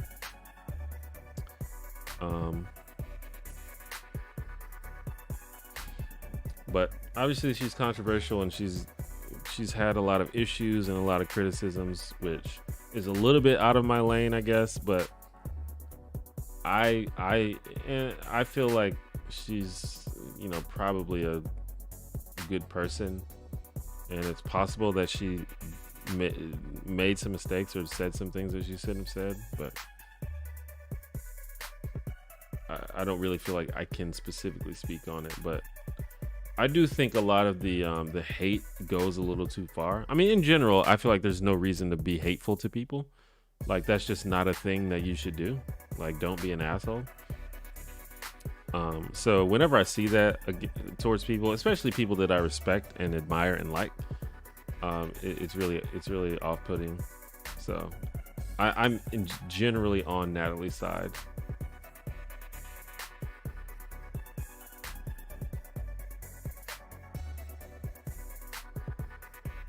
Did I say what my Halloween costume was? No. I'll show you my costume. You guys can tell me if you can guess what it is.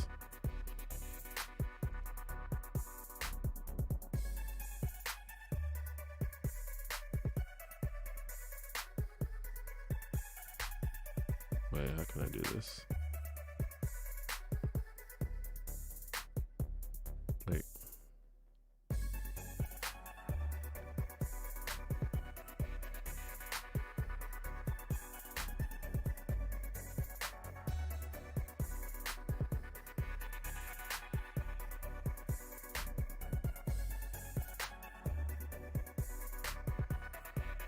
Anybody who follows me on Instagram has already seen it and probably already knows, but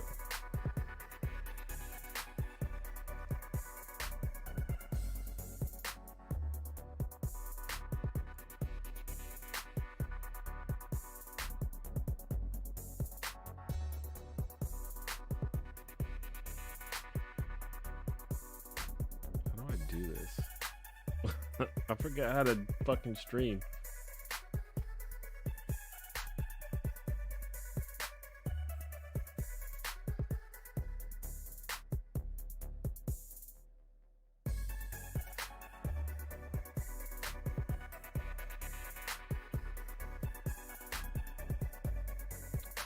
That's not what I want to do. There we go. That's what I wore for Halloween.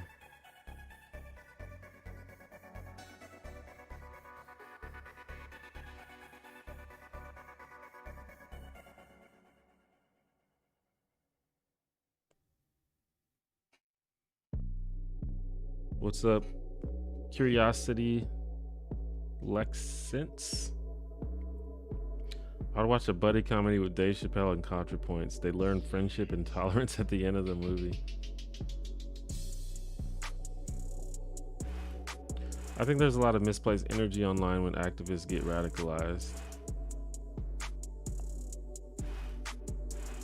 Yeah, I mean, honestly, when it comes to like online activism, I'm like completely over it. People just don't know how to act on social media, and it's like almost never. It's almost never like productive. So I'm like totally over it.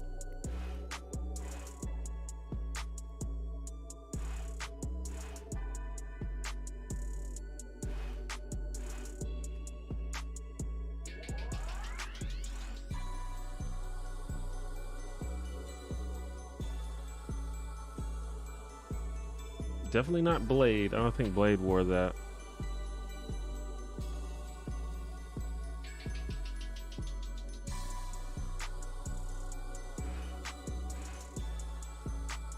And this, honestly, that's why I figured out a couple years ago that I needed to carve my own little niche in this YouTube space, because I used to align myself pretty solidly with, like, you know, the left online, the social media, the social justice. I was like, that's my crew. But as time goes on, it's like, I don't want to be associated with these people. These people go too ham on social media. They bully and dogpile people. They start drama. That's just not my jam at all. We may agree on a couple of things politically, but overall, I don't think we're on the same team. So I just had to sort of realize that I have to carve out my own lane rather than try to join a team. And listen, I don't think there's necessarily anything wrong with joining a team if they do share your values, but that just ain't my team.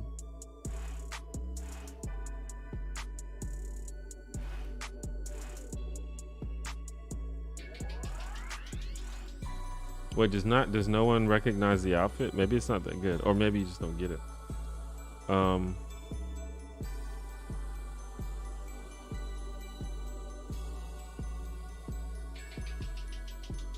I'll show you what it is.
There it is.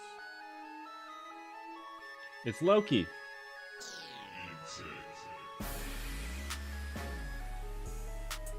But you would have to seen the Loki show to recognize it. So if you've never seen Loki, then I could see why you would not recognize it.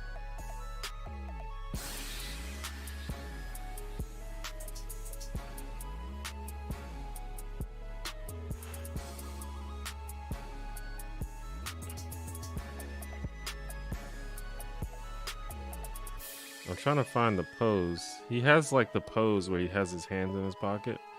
I wanted to pop my collar like he does, but I have too much hair. It doesn't work.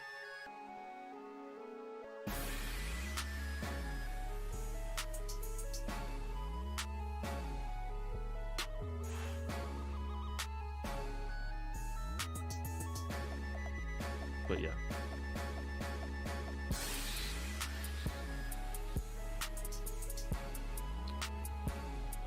Okay, I missed a couple comments. Thoughts on tying everyone's online profiles to their real identities, removing online anonymity in hopes of improving people's online and offline behavior. Well, the problem, I mean, that may help a little bit, but I don't know how much that would help, because if you look at a site like Facebook, where most people use their real names, people still go ham on Facebook. So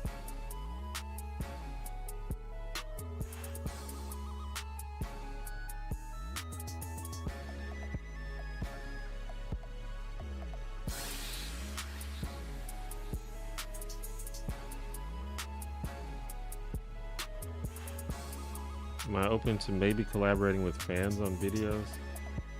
I mean, I don't know. It depends on the idea, I guess. No spoilers. Definitely no spoilers. Other than the only spoiler is that he wears this outfit at some point in the show. If you didn't know that before, now you know. That's the only spoiler. I will say Loki is really good. I really liked it.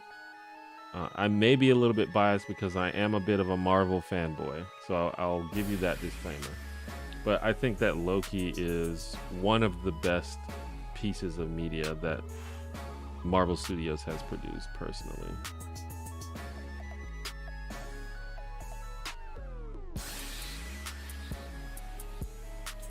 Thought I was dressed as one of those anti-maskers that's been going around with the yellow star. Jeez.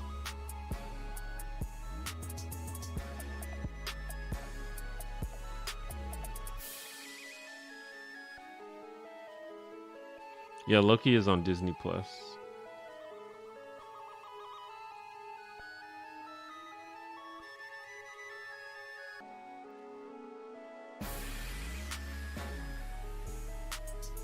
I think we just underestimate how ridiculous people are naturally. See, I don't think I agree with that.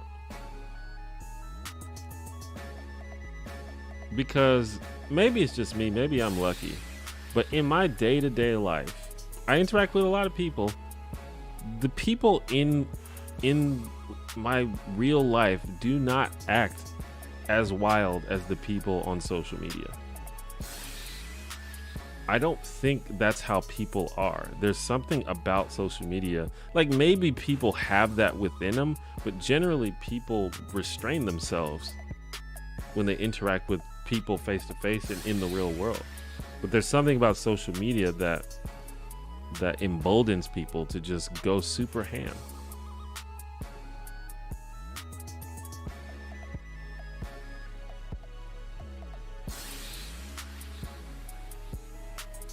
Yeah, I don't know if I mean there's probably some way you can illegally watch Loki, but I don't know how that works.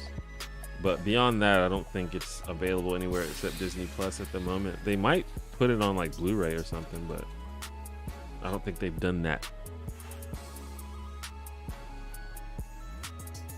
Am I looking forward to the new Spider-Man movie coming out? I am looking forward. Again, I'm a Marvel fanboy. I am on board for everything they do in the MCU.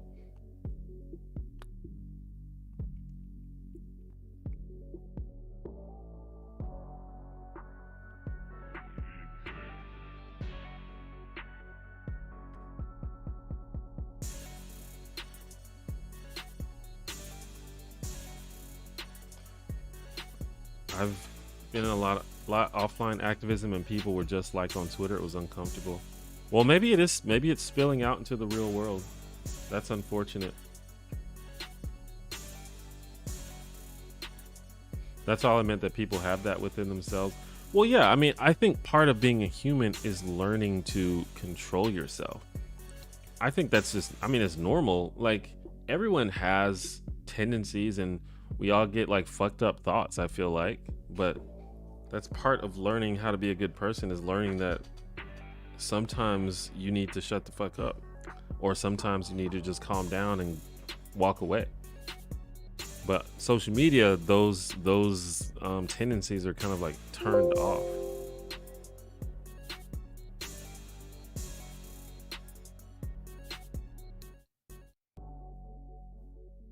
No, I do see like sometimes in like IRL activism gets out of hand, people act a little weird. I've seen that, but I wonder if that's more common than it is uncommon, and just we hear about that because that's what people want to show, but we ignore like all of the other like really positive activism.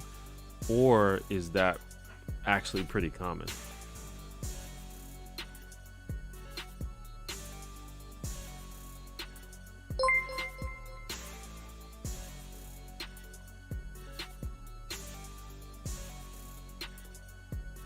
Electric Low Main, thank you for the $4.99 super chat. Yo, T1J, what's up? What do you think is the best martial art? I mean, I have no idea. I truly have no idea whatsoever. And I guess it depends on what you mean by best. Like by best, do you mean like which is the most effective in a fight, or what is the coolest looking? But I'm not really learned enough. I know a lot of people that are really into jujitsu, and that seems to be a popular answer for like one of the most effective martial arts. I bought some nunchucks not too long ago. I've been kind of trying to learn how to use them. That's pretty cool, but I guess that's not, I mean, I guess that's part of martial arts, but it's not itself a martial art.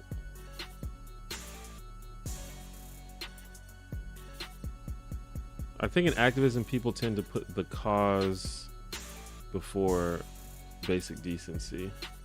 Well, people definitely do that. And it's a tricky situation, because if you're fighting for a cause, sometimes you have to be a little disruptive and a little rude. That's kind of part of activism. But you should only do that when it is productive to your cause.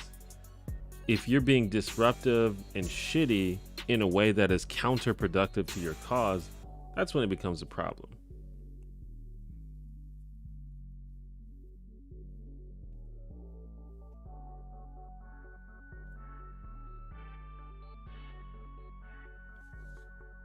You would say far more hostile incidents go unreported on social media than they do in real life. Because, oh yeah, because the mainstream media hasn't caught up with, yeah, for sure.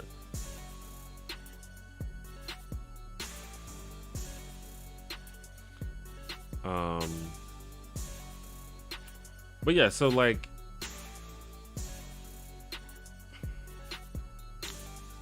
there is like, I don't know, I've tweeted, this isn't really activism, but it's kind of an example. I tweeted about recently, and you know, there's this big thing with Joe Rogan recently. Maybe you don't know, but I did a tweet about this recently, and it's a really good example. It involves CNN, which is like a major news network, so they're not like fucking grassroots activists or anything, but it is an example of how the left can be counterproductive to their own cause.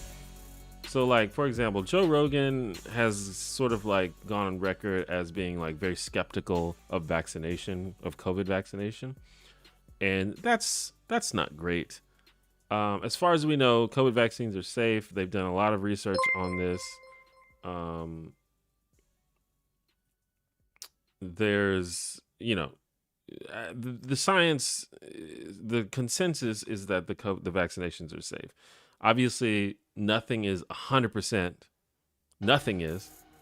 And the vaccinations are no exception. Electional main thing for the 333. So is Joe Rogan just provocateur, or is he just a professional skeptic where all ideas deserve a platform? Well, I'll finish this and that'll lead into that question. Anyway, Joe Rogan got COVID. Like, he caught the disease. And so, you know, that obviously people were like making fun of him. It's like, oh, you're anti-vax and then you got COVID. You know, no shit. But Joe Rogan,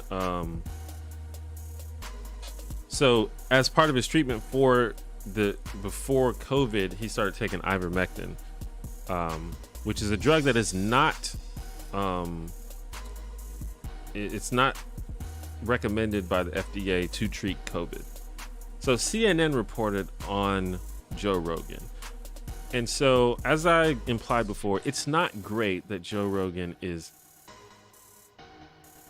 anti-vax or vaccine skeptic, whatever you want to say. Like, I don't think he's anti-vax. He doesn't say that no one should get vaccinations, but he's just skeptical of it. He's especially skeptical of it for children. You know, whatever. I think that the issue with that is he's going to scare a lot of people into not getting the vaccination, which is bad. However, CNN reported on him, and they were like, basically they were saying stuff like, oh, Joe Rogan's taking ivermectin. That's a horse dewormer drug. So they're basically making it seem like Joe Rogan is this crazy person who's taking horse pills because he's so anti-vax and so anti-science that he's taking horse pills to treat COVID. In reality, ivermectin is a drug that is taken by humans all the time. Not for COVID, that's true, but for other infections and things like that. So the fact that CNN was trying so hard to ridicule Joe Rogan by saying he's taking horse dewormer drugs was very dishonest of CNN. And the end result of this whole drama is CNN has made Joe Rogan look like the smart guy in the room, even though he's the one with the bad take. But because they decided to engage him with bad faith, they ended up making him look better.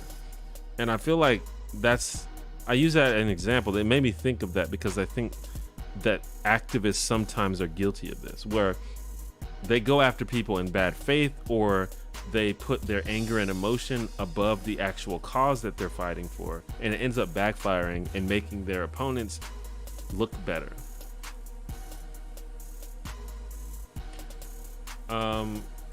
As for your question, Electric Lomain, I don't think Joe Rogan is like intentionally provocative. I think he's just a dude with a lot of takes, many of which are weird.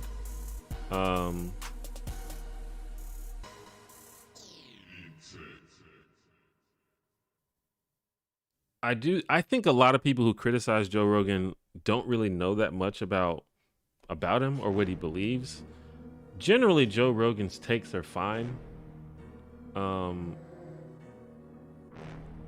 And there has been situations where he has changed his mind on an issue after being given more evidence. But I think the problem is Joe Rogan is kind of one of those people that is like, you should question everything. I think it is kind of like what you're saying, all ideas deserve a platform. So he'll have some, a legitimate scientist, a legitimate PhD scientist on his show, but it's some scientist that has a very controversial view that is contradicted by the scientific consensus or something like that. And he'll be like, oh, but this one doctor said this, or this one scientist said this, so it should be given equal credence to the other information, which is not always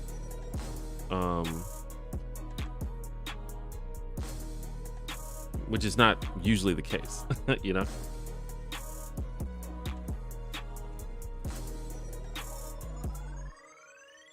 Do I think white privilege exists today? Yes, I do.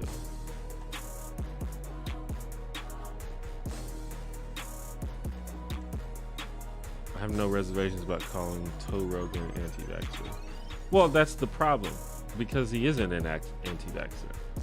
So, that's kind of the same thing that CNN is doing. They're being misleading about a person to try to make them look worse than they are, and it ends up making him look like the smart guy, look like the reasonable one, because people won't be honest about it.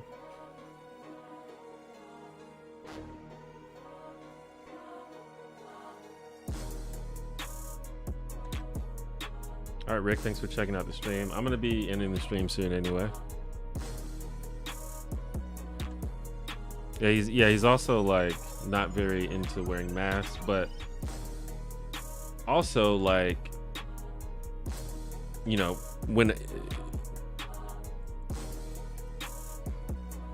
I think like at his office or wherever he shoots the podcast, everyone has to be like tested for COVID, and people have to wear masks around the office and things like that. So, but again, I don't think that he's not like a COVID truther. Like he doesn't think COVID is a hoax.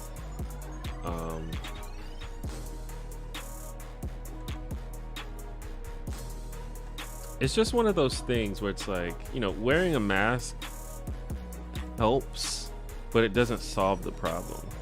And I guess Joe Rogan is like, this is not like, why should I inconvenience myself for something that is only marginally useful? Which I think is a wrong-headed approach.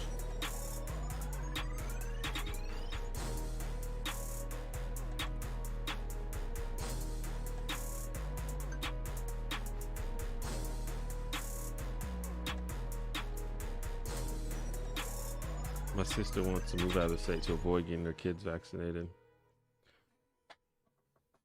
Listen, I get people's hesitation. I mean, but the thing is, there's an abundance of, like, everyone's always like, I got to do my own research. Well, do the research. And if you do the research, you'll find that anyone who has done a legitimate analysis of this kind of stuff has determined that these vaccines are safe.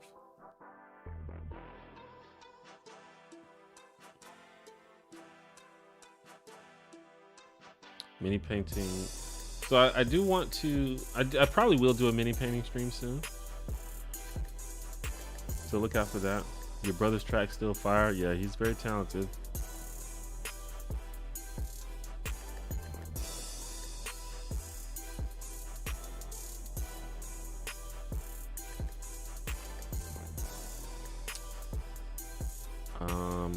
I wouldn't. Well, yeah, that's the issue. Is Joe Rogan has a huge platform, one of the biggest platforms in the world, perhaps. Hundreds of millions of people listen to his podcast. And I believe that there is a level of responsibility that comes with that, and he just doesn't agree with that, or at least he believes that what he's doing is satisfactory. And I mean, I can't, once you understand that he has his own view on that, you can't do anything. I mean, you can still criticize him, but at the end of the day, that it is what it is. It's going to be how it's going to be.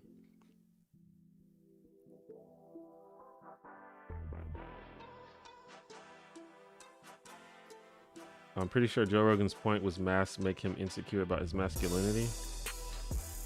I mean, I doubt that's true, but maybe I'd have to listen to his quotes again on it. But again, I mean, it's just, I think people would rather like be snarky and make fun rather than like try to actually understand what someone's saying. And listen, I'm not here to like defend Joe Rogan. Like, it's bad that he's potentially like essentially making it harder for the world to get over the COVID pandemic. That's terrible. But he's also a person that a lot of people just kind of refuse to engage in good faith.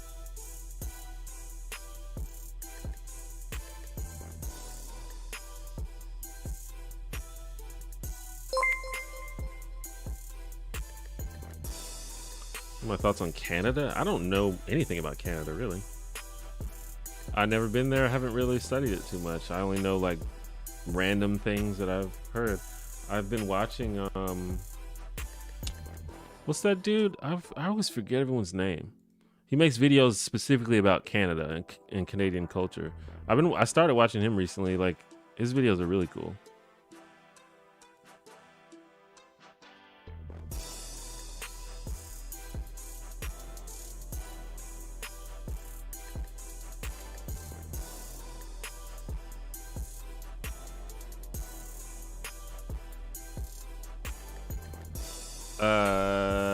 JJ McCullough, or however you say that guy. Videos are good. Electro Man, thank you for the $4.99. T1J, why do you think conservatives and right-wing candidates are winning other than gerrymandering? Is this just a cyclical thing? Well, so Republicans are really, really good at political strategy, and they also like have no scruples. So they're really good at making their opponents seem more extreme than they are. Like how they call people like Joe Biden and Barack Obama socialists, even though they're like the furthest thing from that possible.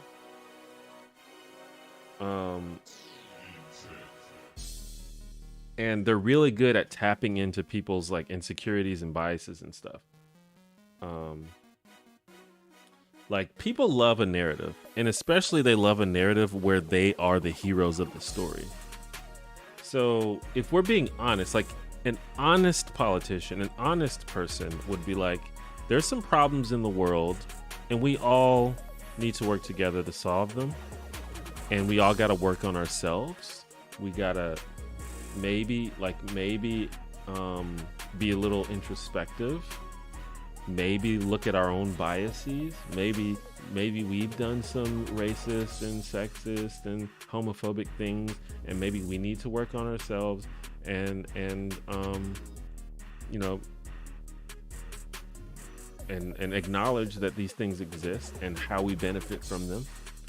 But the Republicans, they don't send that message. What they say is, what you're doing, you're good. Everything you're doing is good.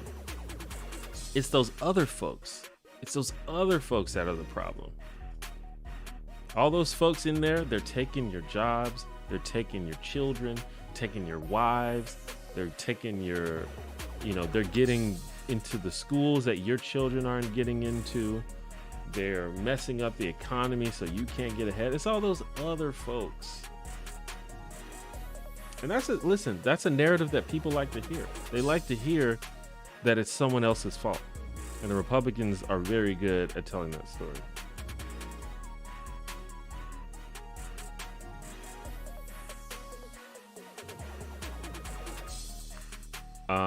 And I do think that's part of the reason why Republicans win elections. And then also, like, they literally cheat through things like gerrymandering and voter disenfranchisement and stuff like that.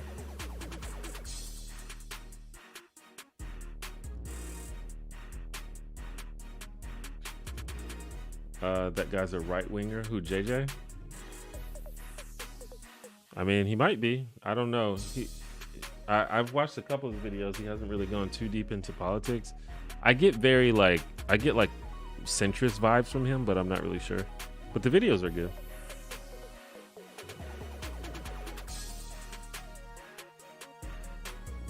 Yeah, another thing is Republicans, you're right, the graduate. Republicans always talk about lowering taxes, and people hate paying taxes. So if you always say that you're going to lower taxes, that's a very pleasant message to hear.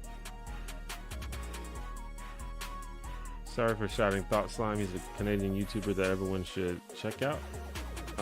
Yeah, Thought Slime's pretty cool. Seems like a pretty nice guy. His videos are pretty good.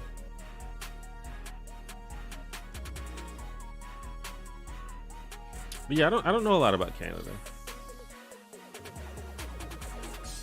I feel like Republicans have successfully branded a few key things like family values, low taxes, small government, but even as a Democratic voter, I don't know what I would call the Dem equivalent. Yeah, that's the thing. Democrats are it's hard to describe the Democratic platform. And another thing is the Democrats are much more fractured than the Republicans are. The Republicans, they fall in line. Once they have their people, they are pretty uniform about their views. I mean, every now and then there's people who differ, like Rand Paul, he agrees with them on most things, but then when it comes to like very certain things like, libertarian social values and stuff, but Democrats are all over the place.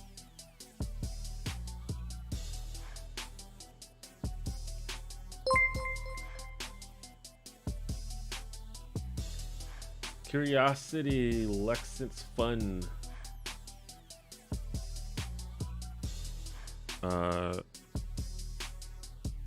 Thank you for speaking of Canada. Thank you for the $6.99 Canadian. Which video of yours have you enjoyed making the most? Which have I enjoyed making the most? I don't know. Usually, I always say that my most recent video is usually my favorite one because it's just the freshest. I've been having a lot of fun making videos with the little chibi avatar that I've been using. Although some people complain about them, it seems like some people prefer to see my face. So I won't do it for every video, but I really like those. And my last two videos have had that. and especially the most recent video, because I like added more illustrations to just make it a little more dynamic, more emotions to the character. So those are pretty fun. JJ is a Canadian conservative. He was a conservative commentator on Canadian TV and has a regular Washington Post column. Yeah, I knew he was a writer, but I haven't really read any of his his articles and stuff. But I don't know, at least what I get from his YouTube, he seems like a pretty reasonable guy. But yeah, I don't know a lot about his politics. But maybe a Canadian conservative seems centrist in America.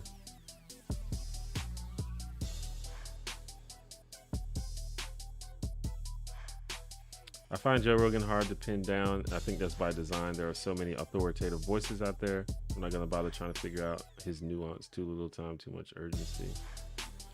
I mean, I don't think there's any obligation to try to figure anyone out, as long as you at the same time don't make random assumptions about people that you don't know anything about. That's fine. There's definitely do not stress yourself out trying to pay attention to people that don't need to be paid attention to. The thing I have a problem with is when people decide that they hate someone even though they don't know anything about them, never watched a single second of their content. That's what's a little whack to me, but you know, to each his own.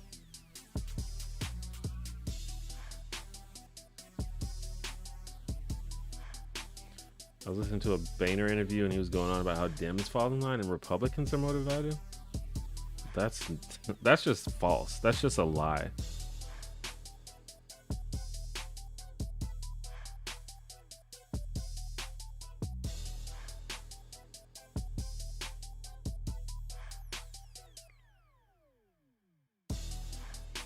Thoughts on Whiteface? Can't believe them geishas haven't been canceled yet. That sounds like a joke. I actually don't watch as much Joe Rogan as I used to. I used to be a decently big fan of Joe Rogan. And I think the podcast is still pretty good. I'm a big fan of comedy, and he has stand-up comedians on a lot, so I like those. And every once in a while he'll have a interesting intellectual on there, like a scientist or a medical doctor or something that's interesting. But also sometimes he just has kooky people on there, or he'll get someone on there that he gets people, he invites people that he's interested in. So if he's interested in some weird person who did some weird research and came up with some kind of conspiracy theory, he'll have that person on.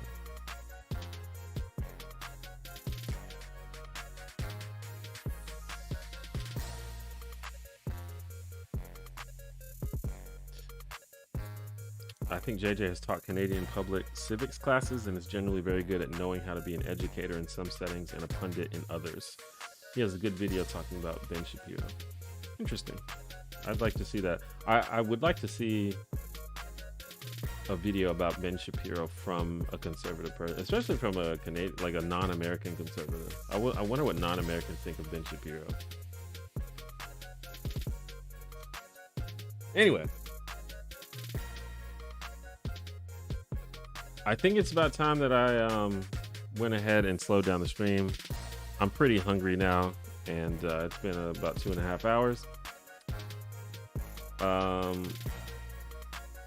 So, like I said, I'm going to try to get back into the groove of streaming, hopefully at least once, if not twice a week, and maybe more if I really get into the groove. But yeah, thanks for checking out the stream. I know it's been a while. Finally in my new apartment here. If you would like to hear from me or talk to me more, obviously you can follow me on social media. Follow me on Twitter. You can ask me questions on Curious Cat. All those links should be in the description. Or yeah.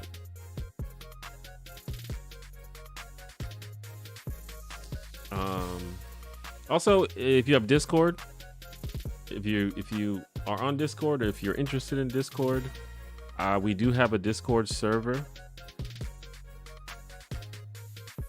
for the T1J community. Just go to theonejanitor.com/discord. It's a very chill, very pleasant community. I'm very proud of it. Everyone is very nice. It's very chill. So if you just want to have conversations, and it's not all politics, it's definitely all kinds of different topics that we discuss. And you can definitely find me. I'm decently active on the Discord as well, especially like there's a section of the Discord that is like for very specific things that I like wrestling and D&D and chess. So if you're interested in those things, those are the places where I talk the most.